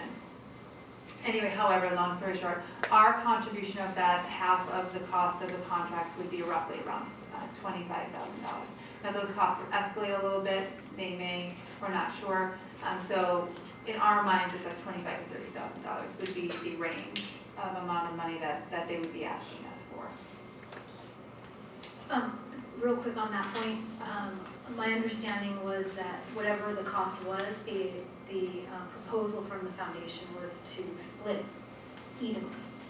That's what I understood. Right. Go ahead. Right, split evenly. So wherever those 3 contracts sum, we would split evenly. Yes. So we would pay half of that. So in our estimation, 25 would probably be the lower end, 30 may be the upper end, just depending on the contracts and the fees and the days and what all that goes into the contracts, right? Okay. So this was just in our planning, so that we lead our budget and then our budget doesn't lead us. Normally in the fall of the year, we do that needs assessment and we do that proposal process. So this is where we look across the district and see what our needs are, and we also take inventory of what asks or requests we would have coming into the budget, so that when we do set the budget in March, February or March, that we take as many of those things into consideration. The board is currently going through the mission vision goal setting process, which will also lead to a priority setting session in January and February, where we set those priorities, especially for our budget, and then from that, those parameters, we then set the budget, which is later approved in June. So this is just a general overview of how we cycle through the budget. Okay, what I've tried to do in working with all 3 administrators at the high school, literally back and forth. We really wanted to hone on what are all of the classes or courses, and again, forgive me if there's classes up here that aren't there, or if I've missed any. There was no intention to miss any, but we wanted to give you just a picture of the classes that currently exist on the high school campus, at least, that contribute to these 3 events. And again, it's the musical, it's the dance performance, the holiday concert. And they're in a combination of things. So they all work together to do these performances.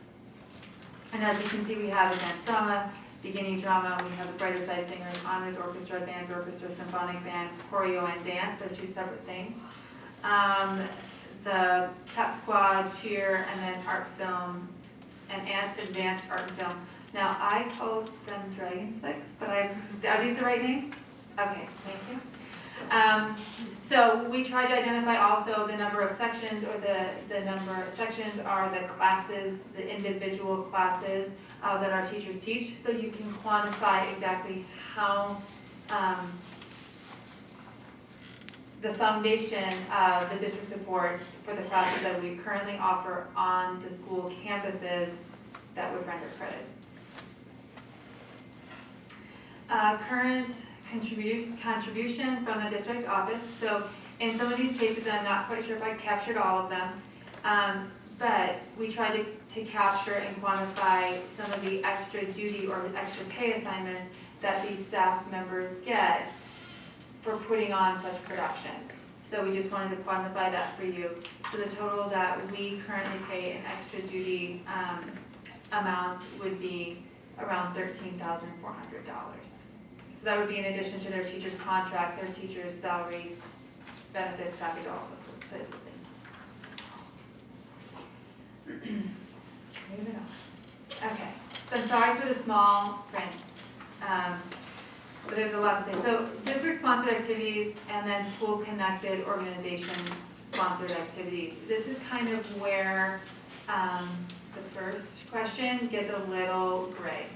So when we have a district-sponsored activity, this is something that the district organizes. We make it accessible to all students. We have accessibility laws, regulations that we have to follow. We also have, guidelines for supervision and other things like that that we have to make sure that we ensure student safety.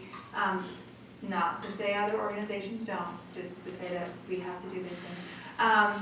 And then we, the district or the school site, whoever's putting on the activity, we assume all the responsibility, liability for those events that we put on. We also incur the financial responsibility for such events. And then if anything else comes along, like transportation, communication of students, parents, all of the details of events usually are done by district staff, employees by the district, and they meet all of the guidelines that we have to meet to ensure regulations are met for the safety of students. When you have a school-connected organization, this could be a parent group, this could be a booster group, this could be a PTA, this could be a lot of different organizations that do things for students, and we have a plethora of them in our school districts. They do wonderful things for our school district all the time, but the regulations on these organizations are a little bit less than what we would have to put in place if it was a district-led or district-organized event. So these events are organized by students, parents, or community groups, booster groups, foundations, PTAs, things like that. The students' access can be limited, and you can charge fees in some cases because they're not affiliated, or they're not owned and operated in terms by the district office or the governance structures that we have to adhere to.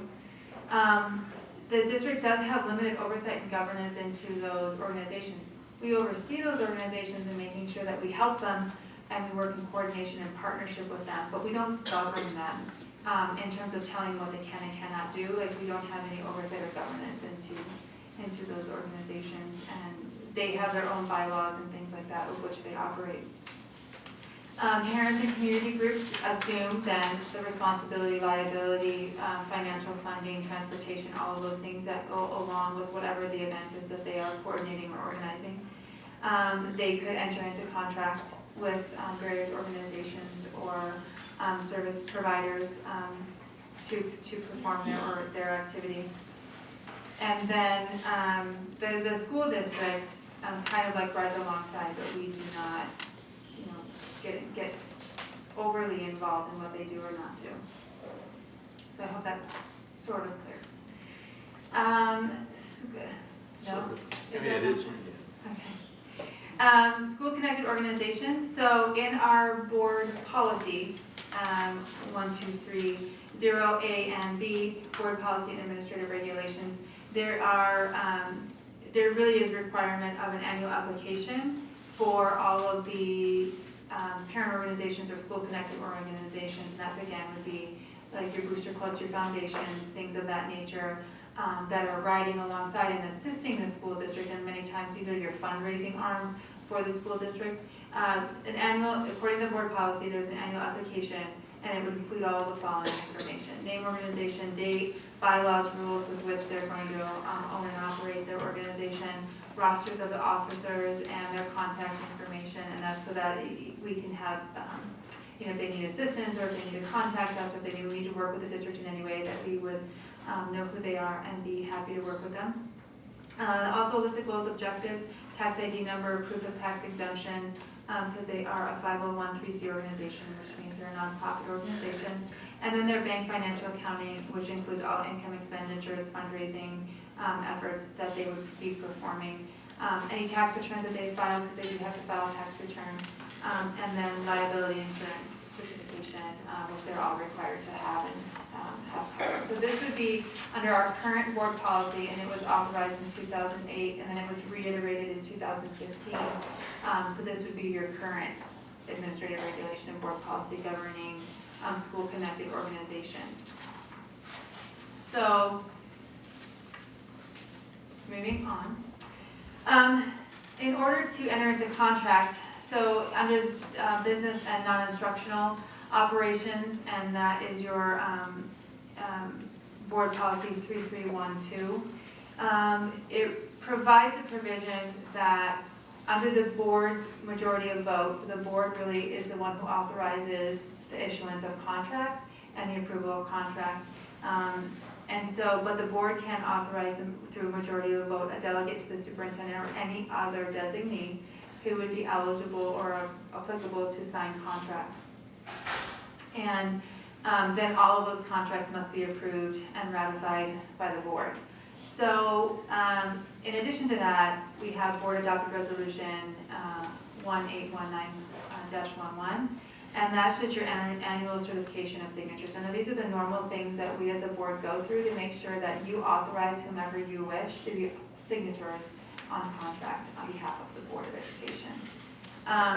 So when we look at the performances that go on, just to summarize all that I've just said, when we look at the organization that puts on the musical, the dance performance, and the holiday performance, it's really done by a parent organization. There's a group of people coming together under several 501(c)(3)s, and we'll get into how many kind of contribute as much as I could find out, to these performances. And we kind of live in a land where these groups do a tremendous amount putting forward these performances, and then the district does a small amount putting forward these performances. And so what I could find out is that the Playhouse contracts really don't come through the district office for signature or approval. But they can ride through these 501(c)(3)s for signature and approval, and that's how they're currently being approved, right? So that's how the contract for the Mission Playhouse comes into being. That is how the inception comes into being. So then, when we move on, so after our first presentation, we really wanted to figure out how can we work through the request that came in from the foundation for funding, and how can we put forward that funding in the first item, the legal manner. So we can't give funds, we can't gift funds, so that would be a gift of public funds, so we want to stay away from that. But in doing so, we needed to have a little bit more information from the stakeholders that are really running these performances. So we went to Mary Ann Sorrell, had a meeting with Christy Ferntile, and Mike Kidd, who both spoke at the last meeting, so thank you for your input on the last meeting. And they provided additional information for us. And then we also met with the high school administration, and then we requested, financial information so that from the booster clubs who are all contributing to what degree, I'm not quite sure, but somehow all contributing to this tremendous effort. And so we not have all of those pieces of information, their financial records and things like that, so I can't analyze that for you. But that would be something that we would, perhaps want to look into. Other considerations that were brought to us is that this, the play, or the 3 events have been in existence for a very long period of time.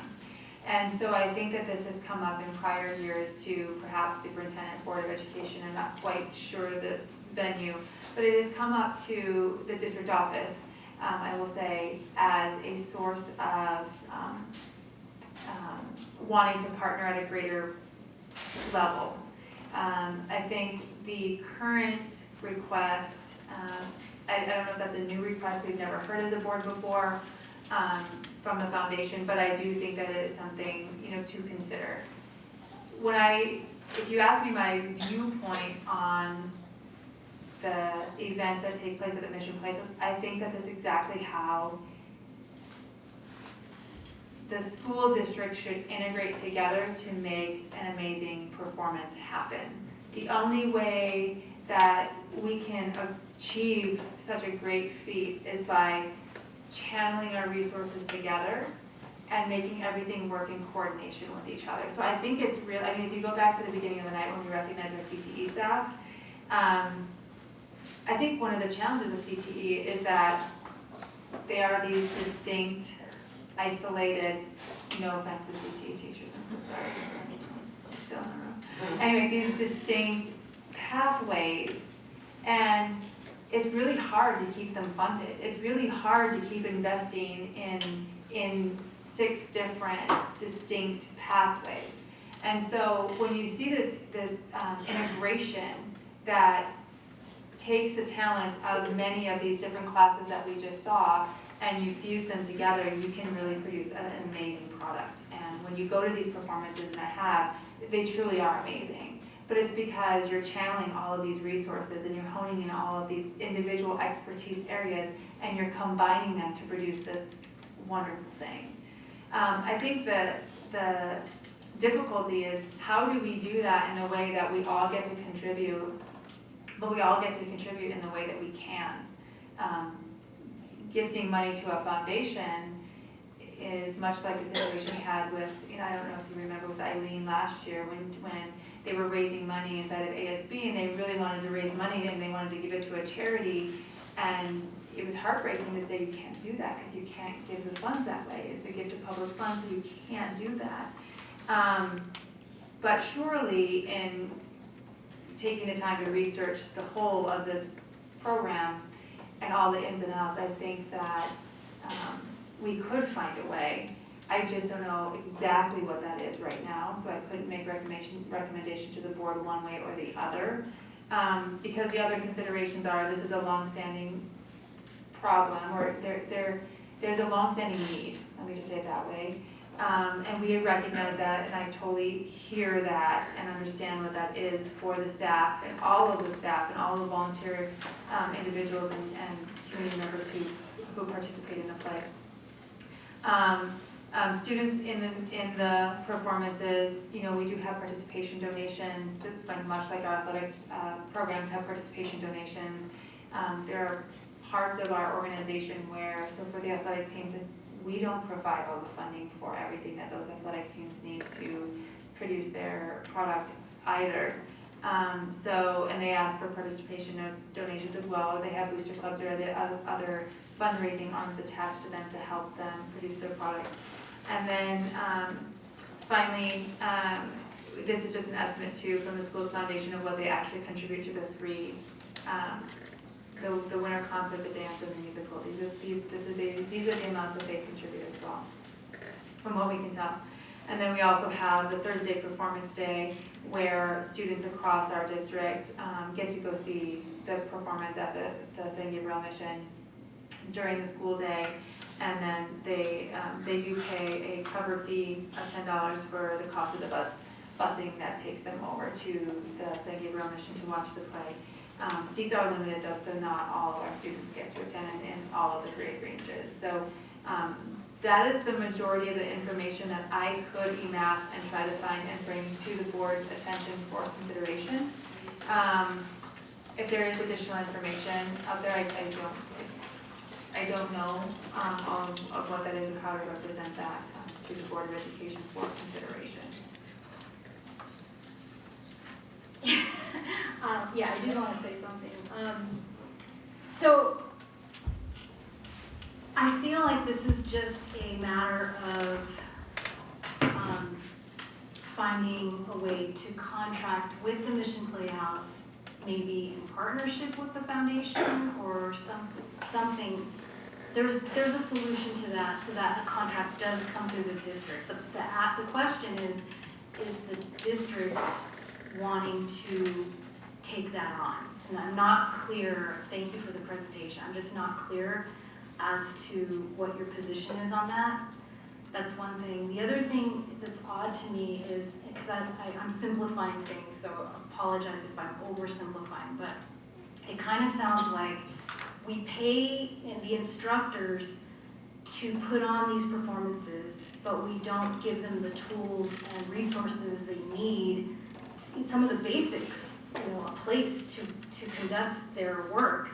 And I feel like we can do a better job of supporting the program. And my third comment is that, our reserves cannot solve a lot of problems, but this one, I think they can be used for that purpose. So I would like to see us, we all know it's a tradition that is very cherished in this district. I would like to see us kind of get to, to how we get that contract to the district, and if that's possible, do we do it in partnership with somebody? There's an easy solution, and I think, I don't want it to seem overcomplicated. There's an easy solution, we gotta find it, and again, my comments, I'll stand by those two. Thank you.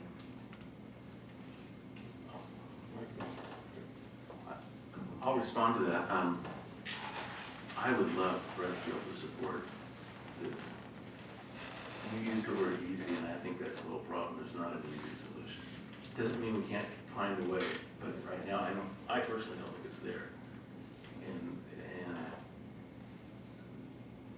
it's a shame. I went to our website, pulled out the bond, what was there, because I knew that there was plans for a performing arts center potentially at the high school. And the figure that was set aside was $13,000, almost $500, which probably gets your parking lot down.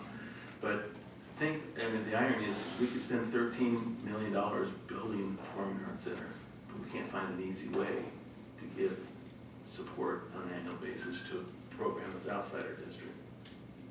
But I'm trying to understand, why is it not an easy way? We do have boosters that will raise money for things, but I don't think they should be responsible for the location. And I don't think that they willingly took on that role to be responsible to pay for the location. It came out of necessity. I mean, like, no one, former boards maybe didn't support, I don't know what the reason is behind it, but we have a chance to re-examine it and figure it out and figure out a way to do it. And I just feel like there's a solution. I think we just need to be creative and find it. Mike, did you want to say something? Yeah, my understanding is that we don't really have a strategic plan, and I appreciate, Kim, you mentioned the CTE, different pathways, and then it'll be great if we have an integrated vision, and the board is responsible for that in developing that vision, working with the community. But two of the slides that really caught my attention, we go to the high school courses slide, and also the district-sponsored activities. So go, I have two questions about it. You could go to the high school courses. Which slide? Oh, this one, okay. And so while you're loading that up, the high school courses, I think it's slide number 4 or 5. Without a strategic plan, then what we have is we have great grassroots booster clubs, innovating, creating programs here and there that really meet the demands of our students, and they grow into traditions. And then we just, I guess the challenge there is, how do we put them in the fold where we have courses, 10 courses, one has 3 sections. They are A through G credit yielding courses, and the word used earlier is contribution towards the foundation, or, I don't see it as a contribution, I see it as a responsibility, because we have those courses.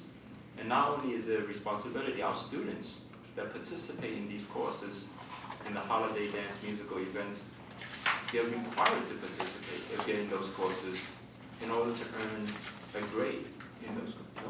They're not in their syllabi.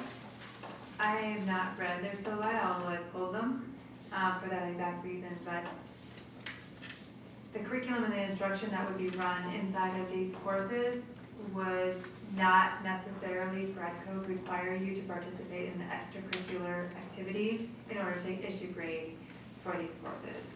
So just like, let me think. So just like a sports team, soccer, for example, we have the normal traditional or your league schedule. If you want to play a different game, a different tournament outside of that schedule, then that's where their booster club fundraises and works with, or students contribute, like a field trip, they contribute monies towards doing this extra thing. This, how great it is. I mean, some people go to Hawaii just for a tournament. So in certain cases,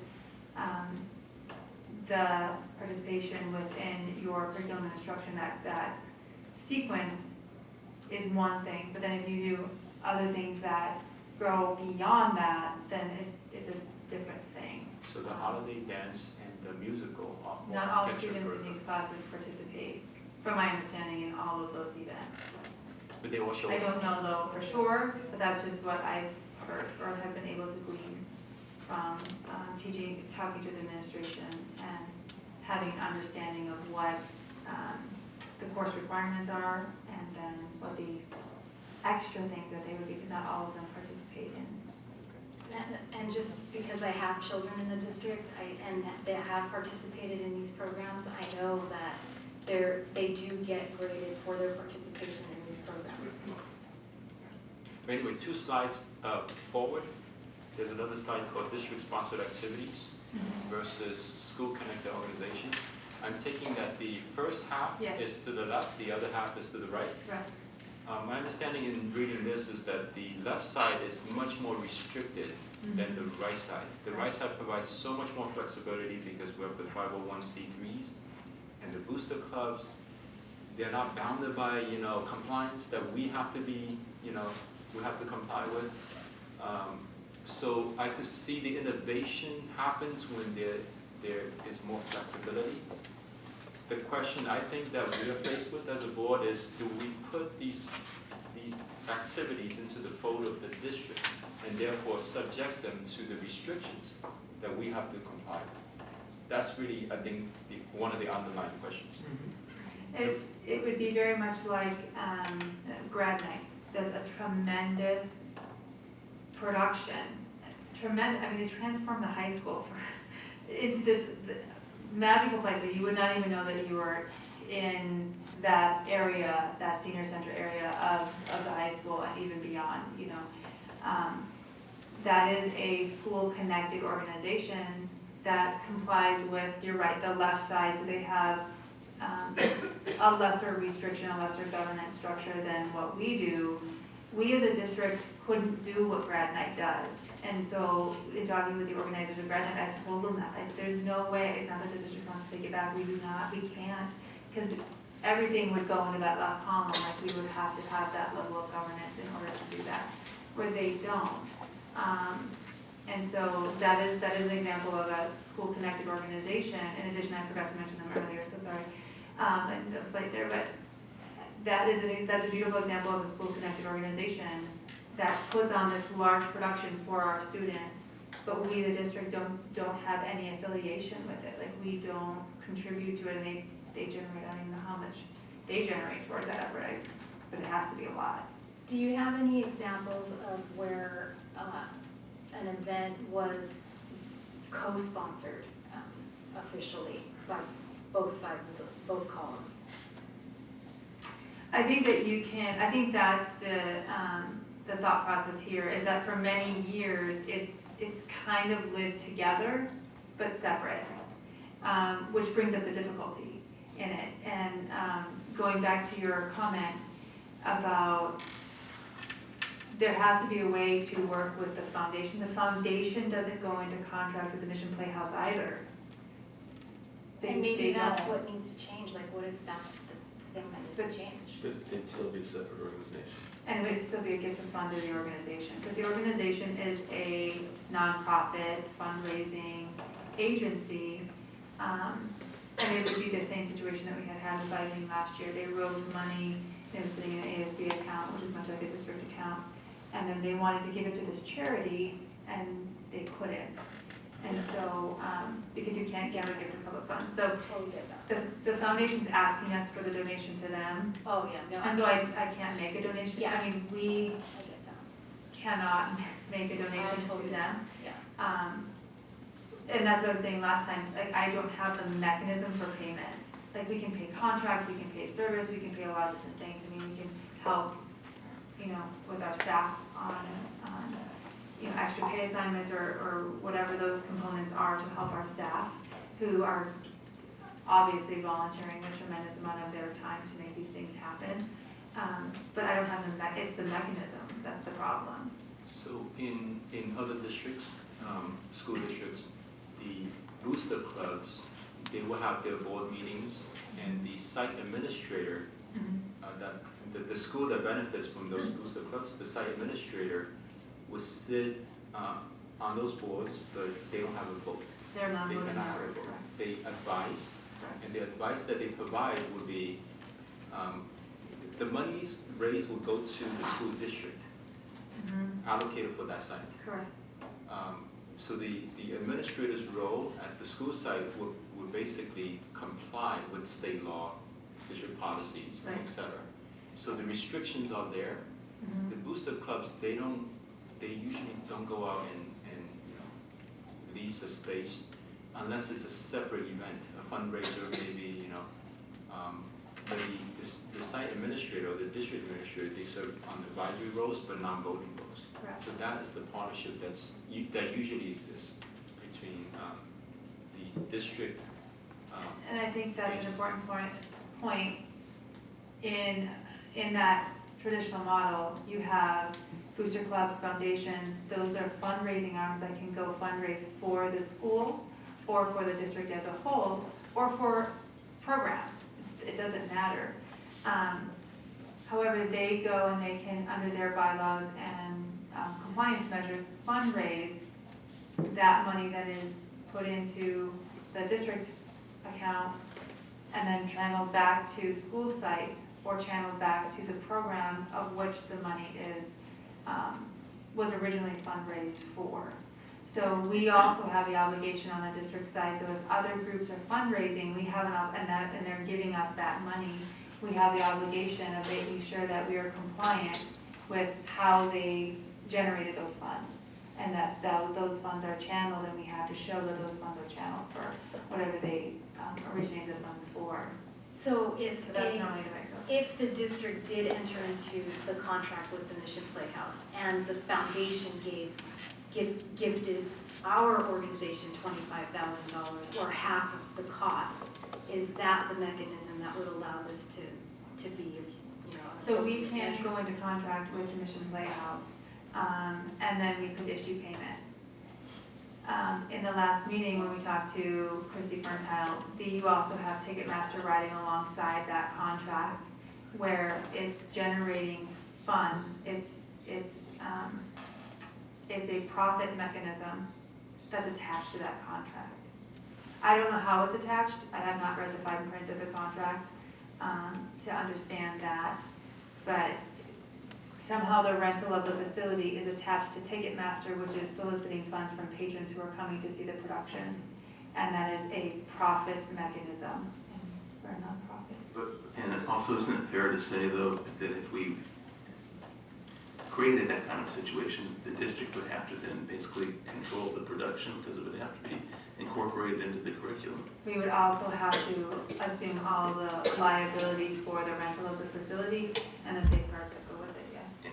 And to go back to something you said a moment ago, Melissa, you said you know for a fact that your daughters have been graded in their participation. I hope that's not the case, because not all kids can participate in that. And so therefore, your daughters are getting an advantage that other kids aren't. And that's... And I think what I'm saying is that their participation was factored into their grade. You know, like, hey, you show up, you know, that's part of your grade. And you might want to check the syllabus, but I believe participation does count in these classes quite a bit. Are there other programs, maybe specifically at the high school, where there is this need for additional support by the district? Besides the performing arts, I'm wondering, like, with the sports programs and ramrodders or some of the STEM programs we have, is there? I think, So I'm just wondering if we're gonna do it for one group, don't we need to look at all of them and see what? I think what I mentioned before is parity is important. And when you look at everything, not everything's going to be equal, and not everything's going to be totally fair. So I don't want to say that we try to do everything fair, because it doesn't come across that way, and I understand that. But if you look at our athletics teams, there are certain times where we don't pay for uniforms. We don't reiterate necessary components of their program either. And so we do rely on parent donations, and we do rely on their booster groups that are lying underneath those organizations to help and assist round out all of the things that are needed and necessary for those programs as well. Well, and I think Christine Bertel said it really well when she said those other organizations don't have to deal with not having facilities to conduct their program. That's the thing that's pretty. Yeah, I don't know, and I don't want to say something that's inaccurate, but somebody was telling me about one of the programs we have at the high school that actually goes to Arcadia High School because they don't have a facility to use. So that's, I guess, the problem I'm having is I don't feel like I have a grasp of really what the whole issue is and what, you know, how that should be addressed. So that's the concern I have. Well, and for sure, I think just based on this discussion, I don't think any of us here can really figure out how to solve it. So. But let's keep on trying. That'd be my Would it be possible maybe if we had some kind of, this is just brainstorming, ad hoc committee that maybe kind of looked into this more and came up with some recommendations to bring to the board, because it seems like it's kind of complicated. There's a lot of information, and it'd be nice if someone could kind of sort through that for us. And We would be happy to put something together. I think we can only get so much of the information because there's so much of the part of the organization that puts this on that we don't have access to. But I definitely will reach out to those constituents and make sure that we can put something together in the next, well, actually we can start working on that tomorrow and put something together, put some dates on the calendar, and then start, meeting in response to kind of sifting through. then I think we need to have some representation from the high school, because that people like you, Mike, who may know about what some of the other groups or needs are, or what they're doing, that's. Can I just speak from? Sure. Not really my call, but yeah, sure. Yes, please. So just to kind of be clear on this, I think in a general umbrella term, the Associate Student Body of Temple City High School has been acting as the central group for these productions, especially in terms of a lot of the finance. And going forward with or without financial support of the foundation or the board, I need authorization to move forward with securing the facility, even if we're paying that through ticket revenue or something like that. Otherwise, as of right now, we will not have these shows for this year, and we're counting down on the holiday concert rather quickly. So I just want to make clear the urgency of Okay, well, a can final that be worked solution. out for this year somehow? The contract, I guess. So from my understanding, Mike, correct me if I'm wrong, from my understanding, you've signed them in the years past on behalf of the other. I know that Correct. you have signed it, and you also are the activities director at the high school, but you are an affiliate with the other program agencies that are I am not assisting. affiliated with any other program agencies. I'm not with any of the booster groups. My program does not have a booster group, so I'm only with high school activities. So are you the originator of the musical? No, no. No, not at all. I want to hear Marianne's, because Marianne, last time when we met, you chimed in, you said, hearing that ASB is involved, maybe your hairs tingle or something to that effect. And then you said you had like 100 questions to ask. I do, and Mike's been really helpful. We've met, and then each string I get a little more anxious about it because we're really not doing it quite right. There's a combination. It's not clear, like these two columns show. We're sort of neither fish nor fowl. I think it's going to take more time than a week or two to get all this worked out because we've got to talk to a lot of different people, and the board's going to need to give us direction, which way they want us to go based on the research that we bring you. No offense, Mike. But Mike doesn't have authorization from the board to sign a contract. ASB really can't run a program like this because it's really not defined as a school program or a student program. There's a lot of rules and regulations to how ASBs run. I won't put you to sleep this late at night about it. But what kinds of fundraising they can do, the students have to approve expenditures. They have to put a budget together at the beginning. They have to project what their fundraising or revenues might be. They have to project what their expenses are. It's kind of detailed what they need to do, and I'm not quite sure. We have been doing all those Okay, things. so, but we're not really, we don't really have access to that kind of information. So I think the board has to give direction whether they want to support this, like for this year in some framework. I know they've got a really tight timeline. If they don't do a contract, however you decide you want us to do that, it's gonna impact their programs for the winter concert, the dance recital, it's the wrong word, sorry, dance event. And then I'm thinking back to when I was in the dance recitals, and also the musical. So there's like the practical perspective of, I don't think anyone at the table wants to have all these events blow up, of course. But I don't think we have quite all the pieces together to give the board good suggestion of how we should handle this on a go-forward basis. I don't know if I answered your question. Well, yeah. Okay. I think we're all lay people in this, especially with ASB. We don't see the budget reports at this level. ASB reports and how the students voted, on their budgets. So there's a timeline. I'm hearing, Mr. Kidd. There is you have a shortfall. I'm hearing of funds, right? I can't speak to that part of it, other than I know that the budgets have been really tight. I don't create any of those budgets. Those budgets are all created individually by, for example, Matt Byers would do the holiday concert budget, Jenny Powell would do the dance concert budget, and where they get their revenue streams from, I'm not, that's not my thing. They just usually submit to me a budget for each show, and then based on that is what the students approve as far as authorizing to spend the funds on the production and that type of thing. So if the board, given the technicalities of this slide, we have to follow a mechanism, we don't have a mechanism, it sounds like, at this point. Now, if we don't have the, if we're late at creating the mechanism, would it affect your program?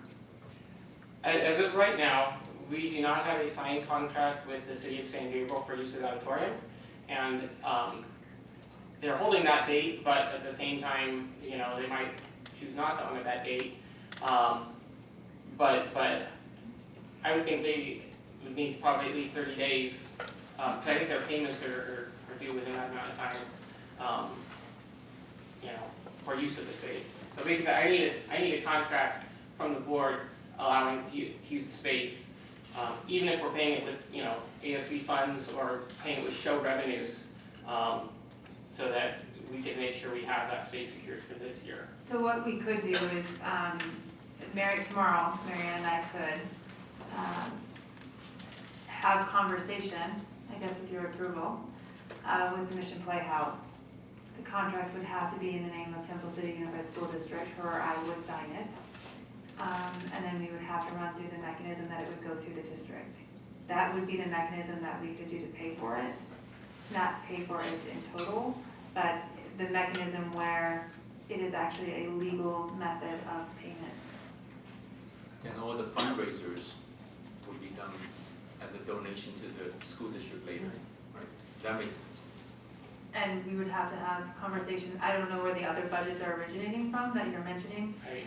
And we would have to have conversations in this committee with those other organizers to see like where those expenses are and how they're being covered and funded, and they would have to comply with all of the school connected organization activities, which means they would have to apply and turn over those documents to the district. For, it would actually to the board, you would have to approve, the board would have to approve them as organizations. You mentioned Ticketmaster, you know, we have the two sides, left and right. There are certain things that booster clubs do really well. There's certain things that we do really well out of compliance, you know, to meet the compliance. So there's certain things that, you know, it's really spending time looking at which organizations do what better, and then having that synergy. That is, you know, a layperson envisioning what can happen in the future. So the timeline I'm hearing can be met, right? I don't know if it can be met, but we could definitely have the conversations tomorrow to try to see what we can work out with the Mission Playhouse. I don't know the Ticketmaster attachment, so I don't know, neither of us have read those contracts. The bottom line with the Ticketmaster attachment is that the show tickets, historically, they are paid or sold through Ticketmaster, with the exception of a small allotment that we actually sell on our site. But basically, the revenues collected by Ticketmaster are given to the city of San Gabriel, and for lack of a better term, reduces down your bill. If you sell enough tickets, you have no bill, and they'll, you know, send you a check for the surplus, and that's kind of how that ticketing part works. But of course, the city of San Gabriel also might be changing their ticketing method, and so I don't know what that's going to mean, but that's as of last practice. That brings up another issue then. I mean, is the performing arts boosters and the foundation prepared to have all the Ticketmaster revenues come to the district and they wouldn't have control over them? Usually booster clubs, they do their own thing. They could contract with other organizations. In the end, they produce one check to the district, and they usually say, here, this is how I would like to have this spent. That's my experience with. I know, but he just said that if they sell enough tickets, it may be that there's no bill for the rental of, so then. Oh, we're gonna So, eat yeah, no, we're not gonna eat it. We're gonna, you know, we won't pay anything, and then the rest of the expenses for the musical or whatever are going to be forced on to the booster clubs and the foundation. And they'll be in worse shape than they are now. So, I have to think about what you're That's saying possible. there. yeah, I mean, it potentially could happen. That's a possibility. Again, Who owns the Mission Playhouse? City of San Gabriel owns the Mission Playhouse. So the parking that's next to it? Parking lot is also owned by the city of San Gabriel. So when our people park there, San Diego gets it. When our people go to the Mission Playhouse, The league gets its receipts. So I don't know, I'd like to just table this issue until we get more information, including minimum of the financial data from all the booster clubs that participate in this or any other program. There's a timeline, that's what I think, that's. That's all the timeline. So the motion was discussion and action, but the action wasn't defined. And I would like to suggest, the motion was made by Member Espinoza, that maybe we clarify that action, and that action ought to be that Kim and Mary Ann contact the Mission Playhouse and work with the folks at the high school and try to figure a resolution. I don't know how to word it any better than that. But, so not drop it and obey it, let's proactively see what we can do. But I think that's the direction we need to take right now. I would second that motion. And you did. So, Like are you okay with amending your motion? Okay, so the amendment is to go back to talk to the Mission Playhouse to come to some agreement for this year? Is that what we're talking about? If we can. Yeah, we have to see what those contracts are and try to find a mechanism to work it out. What legal Correct. Okay. Are you willing to amend your motion? I'm just trying to think of the implications of doing that because my concern is, you know, if you go back and you still can't come to a resolution, then these programs don't happen this year. That's what I do not want to happen. So, True, I guess. I'm not even sure. Couldn't the foundation always enter into the contract? I can't speak on behalf of the foundation. No, but I mean, potentially. There's always that option. Unless I don't see any other path forward at this point, to be So- very candid. I think one, the board would have to have direction on, do you want to contribute funds to the Playhouse? And two, do you want us to try to find a legal mechanism where we can contribute those funds? Is there a part in this where the public can maybe turn a 3-minute slip? Turn 3 minutes left. Right, to speak at the podium? Sure, I'm willing to do. Yeah. Yes, they I can. mean, other than my kid? Legally, they can. They don't have to turn it I that think we've been pretty open about taking input. Yeah, yeah. Yeah. Okay, Of course, we have 3 minutes. Go ahead. Elias, go ahead. Hello, my name is Elias Bergetti, CTE teacher at Temple City High School, and also the general manager at San Gabriel Mission Playhouse. It's nice to meet all of you. I will keep it brief and to not get into the business and nitty gritty of it, but the Playhouse is willing to work with the foundation as well as the high school and the district to coordinate the best and legal method for payment, and however that ends up being, we can definitely make it work. So that's all I want to say. Thank you. Unless you have any questions. We got that recorded. Okay, so, I think I would amend my motion to be, that we have, the superintendent and CBO work with the Mission Playhouse and the foundation to come up with a solution for this year and, maybe a go-forward, solution as well. Okay, let me understand that, what I'm seconding, okay? That we're basically having this fall under the district's umbrella. I think that's the main That's thing, it. that's the key. And that's, Probably. it sounds like that's the only way Probably. it can be done. Right, so we're moving to the left-hand column, that's what we're saying. That, I mean, because unless, Not because we want to. Not because you want to. The minute we pay, we're subject to that, that's what we're saying. That's what I'm understanding. Yeah. yeah, I know. Well, what's the feedback from those that are involved in it? Is that problematic?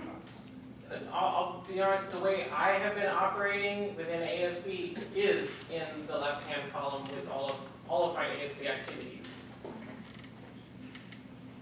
Well, then, if that's the way it's been handled, then I don't see that it would be different. Is that one possible risk is that it might cost more?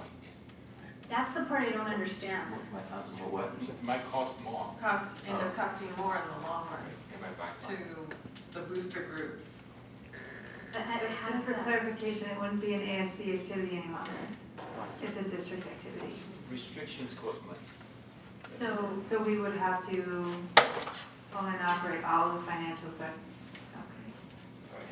Okay. He's fine. I will do whatever I need to do. All right, well, I think what we've been saying here is we don't have enough information. We also have this time constraint for this year's activities. So if ASB cannot enter into a contract to move forward with this year, then we have to figure out who can. And so that, my motion is to figure that out and let us know who can and how it can be done for this year at least. So, Mr. Kidd, there's no way we can stick with the status quo, like what we did in the past? I can't make those decisions. It's our decision. But see, the status quo was the problem because we're saying he can't sign a contract. We're saying ASB cannot sign a contract, so I don't even think there's the ability to move forward as they have in the past. That's what I'm hearing, is that not right? So you are correct in the fact that Mr. Kidd cannot sign a contract on behalf of the district and the Board of Education without your authorization, or designee. Do we want to designate him to sign for But this it's still gonna contract? put you in the line. Okay, It's still gonna put you in the line. Even though we did. Okay, Yeah. well then we can't continue to operate the way we've been operating. However, I think, But just, if the foundation wanted to take it on, that would be a different story, but of course, they're not the here. foundation can enter into contract Right. with Mission Playhouse. So could any of the other booster clubs, just like Grad Night enters into contracts with other agencies and organizations, service providers. So who can go back to the foundation and ask them if they'd be willing to do that? I'm a foundation Oh, member. that's right, yes.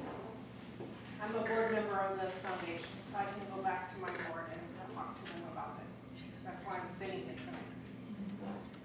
Thank you. November 11th, right? As early as you can meet, or you're gonna have a first meeting. Okay, we'll talk to them and see what we can do. So the options are have the foundation take on the contract and the booster works with the foundation without We're gonna try to figure out what we can do. Yeah. And if there's other groups that come up and do things, that's better yet. okay. So we're gonna direct the superintendent and the CBO, meet with Mission Playhouse, see what, I don't know how to word it, see what arrangements we might be able to enter into with them. And in coordination with getting information from the foundation as well, to see what option is best. That's not in our control though. Yeah, no, I understand We would that. welcome it. Yeah, no, I understand that, but is that I think that's part of what we need to do going forward is. See the minutes on this meeting. Oh my God, I'm so sorry, so sorry, brain. Okay, It's a so, rich discussion. okay, So that is your motion. my motion is, Do you want to try to state it again or? okay, so I don't know, because, okay, so my motion is for you to go back and see what kind of arrangement can be made with the Mission Playhouse through the district as one option to solve this issue. I like it. All right. I agree. I'll second the For motion. payment? For payment? For us to manage basically the process. Right. So if you, We have to figure out costs and everything else. It's a secondary issue right now. Yeah. Just to figure out, what's the best option in terms of who signs the contract? Who enters into the contract? oh, that's We already different. know that, the district has to, right? Yeah. It's an option. And so, before you make that second, Bob's waving his hand. I'm so sorry, I'm having difficulty understanding, I just want to make sure. If the foundation takes over the contract for the Civic, that would still be considered a gift of public funds if the district were to give money to the foundation. Oh, yeah, we're not gonna give money to the foundation. Okay, I'm sorry, Correct. I'm hearing different conversation, I wanna make sure it all makes sense in my brain, okay, I'm sorry. Sorry to interrupt. Will you second Melissa's motion? I want to make sure I'm, okay, so the motion is to give direction to the superintendent and the CBO to enter into contract with the Mission Playhouse as the district, right? Is that the motion? The motion, my motion is for the superintendent and the CBO to go and seek more information about that as an option, not to enter into the contract. Just want to make sure. Just it's an option, as there are others as well, maybe the foundation. But to that point, well, go ahead, let's just. Yeah, this one out. just for Richard's time. Yeah. You're I'll okay? second that motion. Okay, then I'm gonna go ahead and call for the vote. All in favor, please say aye. Aye. Ken? Okay, so the motion carries 5-0. All right, thank you. Okay, where are we now? 23. 23, okay. Item 23 calls for a motion to adopt resolution 1920-09, a resolution authorizing the issuance of Temple City Unified School District election of 2012 general obligation bonds. We have a motion and a second to approve resolution. I'll make the motion. Second. We have a motion from member Georgino, a second from member Lynn. Comments, questions, or, oh, presentation, go ahead. Thank you. Good evening, board, superintendent's cabinet, public. My name is Steve Galt with California Financial Services, and I am the school district's municipal financial advisor for these transactions that you are considering this evening. Before you consider taking action on the next two items, I wanted to just kind of give you a review of what's been done to date and an idea of what will happen after the approval of these items. As I mentioned at the board meeting on September 25th, the district has the opportunity, as a result of low interest rates in the municipal bond market, to refinance a portion of your outstanding general obligation bonds, saving tax money that would otherwise go to pay interest on the current debt. In addition to lowering your overall cost for the component of the debt that's outstanding, this also gives the district the opportunity to access approximately another $6 million of the unissued GO bond authorization, generating funds that then can be combined with other funds such as future state proceeds and those types of things to move forward on the list of projects that the district continues to move forward on. Since the board's direction on September 25th to move forward, we've been working with your financing team, including your attorneys at Stradlin, to put together a series of documents that are required by the various regulations that govern the issuance of municipal debt to really prepare ourselves to go into the market and market these bonds or sell these bonds. What you have in front of you are two separate resolutions that reference two individual bond sales or bond series. One of the questions that you may have is, as we move forward, why are we approving this twice? Why do we have two sets of resolutions? The IRS requires that the district take separate action and separate these transactions in separate series, because one of the bonds is for the refinancing of existing debt, and the other one is to generate what we call new money or proceeds. So on your behalf, the team has put together the documents that you have in front of you today. Once approved, these documents and a specific resolution will be moved over to the county. We'll deliver those to the county tomorrow morning, and they will be put on the agenda for the county's approval on November 5th. Between now and the county's approval, Mary Ann had referenced, we had the opportunity to discuss this financing with Standard & Poor's rating service. We'll be asking them to refresh your bond rating. So between now and when the county takes action, we expect to get that feedback from them. I think that they had said that they were pretty confident they'd be able to give it to us before the end of next week, so we should know by Halloween. Based on our conversations with Standard & Poor's, We're fairly confident that the district will be able to maintain your current rating, which is a AA minus, which is a very strong rating for a district specifically of your size. There are criteria that the rating agencies apply, and based on that criteria, a district of your size, AA minus is kind of the very, very top of that range that you can qualify for. So they were very pleased with the results that the district has had ongoing since the last time we talked to them, which was in 2016. After the county approves the bond issuance, we expect to be in the market the week of November 18th, and at that time, we'll be able to lock in both the savings level and the new money amount, so the funding amount. Interest rates have been somewhat volatile since we started the process at the beginning of September. However, they haven't moved so much that it significantly affected the results of the financing, so we're kind of in line where we thought we would be. Hopefully, with some good favor, as we get closer and closer to the issuance date on the week of the 18th, interest rates will either stay low as low as they are today, or maybe even go a little bit lower, and we can report back to you slightly better savings, maybe additional proceeds. As you look at the amount that, and kind of getting back to the authorizations, you'll see that you're authorizing a maximum amount to be issued, and you'll notice that on the Series C, which is the project funding one, we're asking you to actually authorize the issuance of $8 million worth of bonds, though in prior meetings I've told you approximately $6 million worth of proceeds.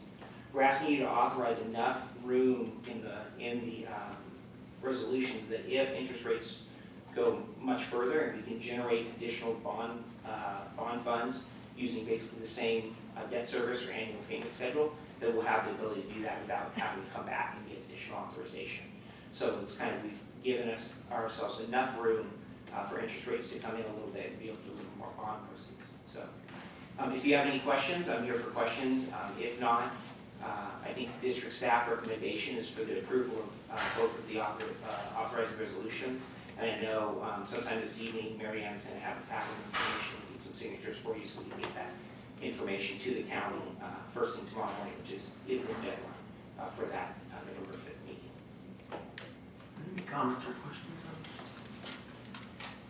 this? I have just one. So far we've issued roughly 73 million and change in bonds. And has all that been spent or encumbered, or is there an amount that's not designated yet? So currently, of the funds that you've been that you've generated in the past for the general obligation bonds, they have all been either spent or encumbered on existing projects. Okay. So as we look forward, I think in the state of the district address and in subsequent conversations, what the district planning team is doing is they're starting to look at these proceeds and then proceeds that we're hoping to receive from the state at some point in the somewhat near future to look at kind of what is the next phase of those projects. When the district authorized the general obligation bond originally, there was a very long list of projects with very large budgets that have no doubt grown over time. So there's plenty of other projects to pick from. The process is just really getting a hand on how much we have to spend and how do we prioritize those projects going forward. Okay, thank you. Any other comments or questions? Ken? When you say the money from the state, you say matching funds? Correct. The district has applied for state matching grants for projects that have been 100% funded by the district's bond program and completed. So now, when, for lack of a, I guess when the state decides to sell bonds, that money will come back in. And the governor already signed off on? Correct. The district, the governor, the state has started to sell bonds. As they sell bonds incrementally, that money comes into the program, and then that money comes out of the program in chronological order. So as they move down that list, when they come to your projects, that money will come back into your program, and you'll be able to apply it forward to additional projects because you've already completed the projects that you've received. The state fronts it. You've fronted the money, and now it's being reimbursed from the state. How much that money is, how long it takes to get it, these are all things we just don't know. To be honest with you, when the voters approved the last state bond measure, we expected that the bonds would be issued in a period of 2 years, and we're much further away than 2 years since we authorized the bond, so the money will come when it comes. Any other comments or questions? Okay, I'm gonna go ahead and call for the vote, and this is a roll call vote. Member Nollenberg? Yes. Member Lynn? Yes.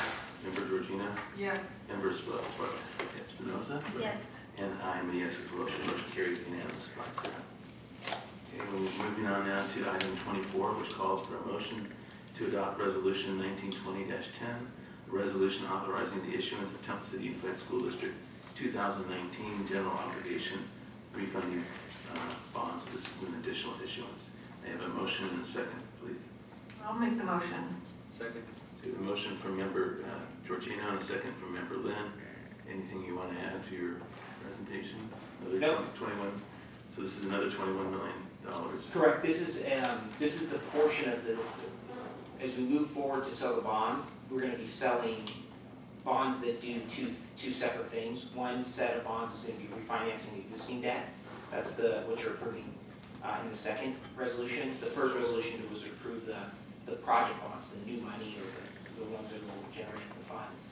As I mentioned prior, the IRS requires that when we're issuing bonds to refinance existing debt, that they're done in a separate series apart from the series of bonds that are being issued to generate what we call the new money component. So the separation of the two items is kind of a standard practice that works around the requirement of the IRS.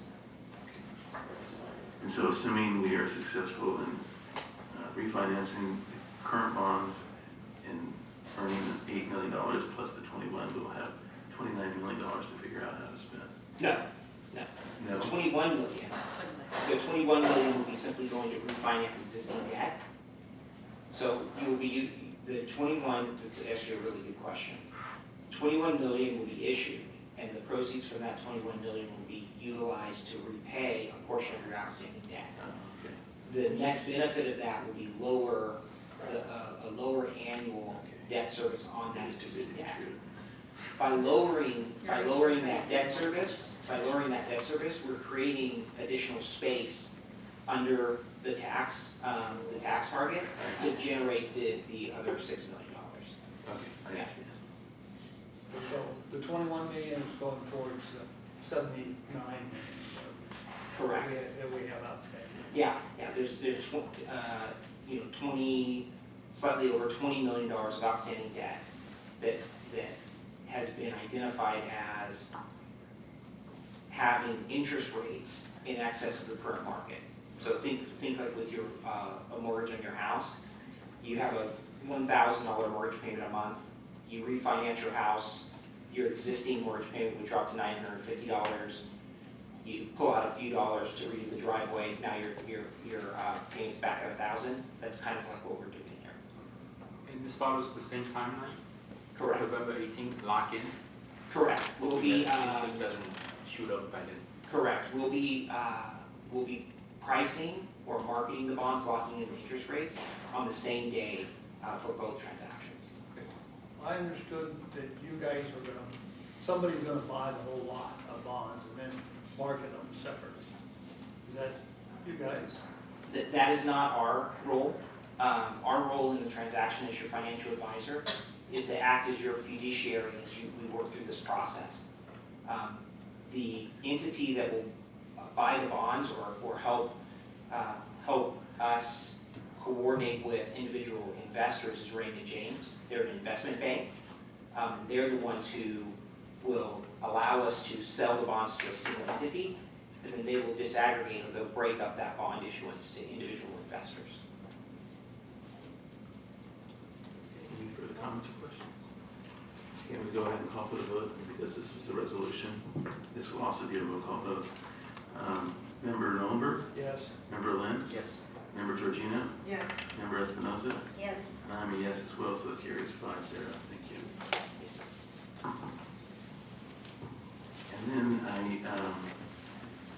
guess we'll go ahead and address item 25, which calls for a motion to approve adjustments to the 2019-2020 district budget. We have a motion and a second, please. I'll make the motion. Second. Motion from member Georgino and a second from member Lynn. Anything you want to add? Just one Okay. small thing. Generally speaking, when you do budget adjustments, it's moving from the 4,000 to 5,000 or 5,000 to 4,000. The other time we do it is when we do carryover. And carryover is only on restricted federal funds. So you reclass the revenue again in the new year and then you put in budget for people to spend, so they net to zero. You'll notice that we have a decrease in the ending fund balance of 254,957. This is related to carryover for CTE. CTE is not government federal funds, it's from our own, sorry, I'm tired, from our own general fund. And this was not brought to you with the previous carryover. They were still checking calculations and we wanted to make sure we were accurate. So that's why you see that difference there. Any comments or questions? I will go ahead and call for the vote. All in favor, please say aye. Aye. The motion carries 5-0. Before we get to the consent agenda, on a sleepless night, as I was reading through our bylaws, I believe I found a clause that says that our meetings have to end at 10 o'clock unless we extend it by a certain amount of time and we only get one chance to extend it. So I'm going to ask for a motion to extend it, because we have to go into closed session after this, to extend our meeting for up to 30 minutes or something. I'll motion. Second. Okay, so we have a motion from, so you have to add this on the list. We have a motion from member Espinoza and a second from member Lynn. All in favor, please say aye. Aye. Aye. Okay, that motion- Just clarification, we're gonna let Samuel go at 10. Oh. You can leave now if you want. Yeah, he has school tomorrow. Oh, right now? We have one more item to address. Yeah, if you want to Oh, stick okay. around, yeah, Okay. All right, so now we are on to the consent agenda, which includes routine items approved by one motion and one vote. Unless a member of the board or audience requests that any item be reviewed and voted on separately. So I'm going to ask for a motion and a second, but I'm also going to ask that we pull item number 32 for a separate vote. Yeah, I'll make the motion. I'll second. We have a motion from member Georgino and a second from member Espinoza. All in favor of all items in the consent agenda except for item 32, please say aye. Aye. Aye. I wanted to discuss. Oh, I'm sorry. Oh, I'm sorry. I didn't know who this Capital Group Company Charity Foundation is. It's somebody new all of a sudden that popped up under 30. Is a contribution made to one school?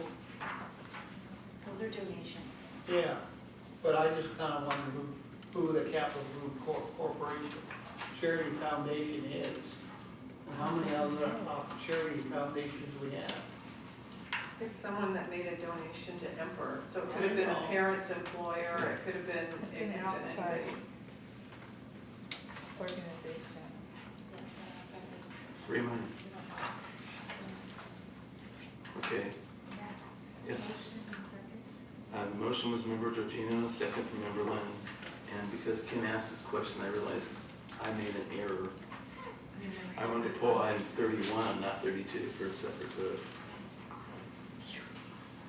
Okay, so I'm going to go ahead. So Don, will you amend your motion for me? Sure. And Mike? I thought it was Melissa. I did, yeah, I seconded Also a it. second. Oh, you're right. Melissa's name, thank you. Another M. MLME, but, you know. Anyway, okay, so I'll go ahead and call for the vote. All in favor, please say aye. Aye. Okay, so that motion carries 5-0. Now, I'm going to ask for a motion, and I guess in a second, approve item number 31 on the consent agenda. The revised position, right? There's no revision. Yeah. Oh, yeah, the one we're seeing. I'll make the motion. Okay, so we have a motion from member Georgino, I'll second. a second from member Espinoza. All in favor, please say aye. Aye. And I am an abstention, so the motion carries 4-0 to 1. Did you get that? Okay.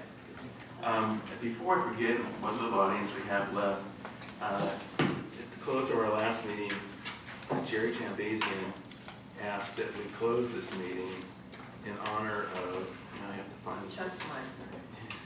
Well, there's a, in honor of Chet Miser, and we'll do that after closed session. But I wanted to at least, Jerry contacted his wife or his widow, and because I asked who he was, and I want to share that information with you. He was employed in Temple City Unified School District in 1970 as a carpenter. He retired in 1992 after 22 years of service. He rose to the rank of maintenance supervisor for the entire district, and he passed away on October 7th this year. He leaves his wife, Elaine. Elaine began working at the high school administration office in 1971. She also retired in 1994. So we'll make that motion in his honor when we close, but I want those audience here to know what we're doing and why. Okay, so with that, I'm going to call for a motion to reconvene to closed session. Take that one. Oh, we're gonna go to closed session now. Yeah. And then we'll go back and do the rest. Yeah. Yeah, okay. Second? Sorry, so who made the motion, Melissa? No. Ken. And Mike, and Mike made the second. Okay, all in favor, please say aye. Aye. Okay, motion carried 5-0. Thank you.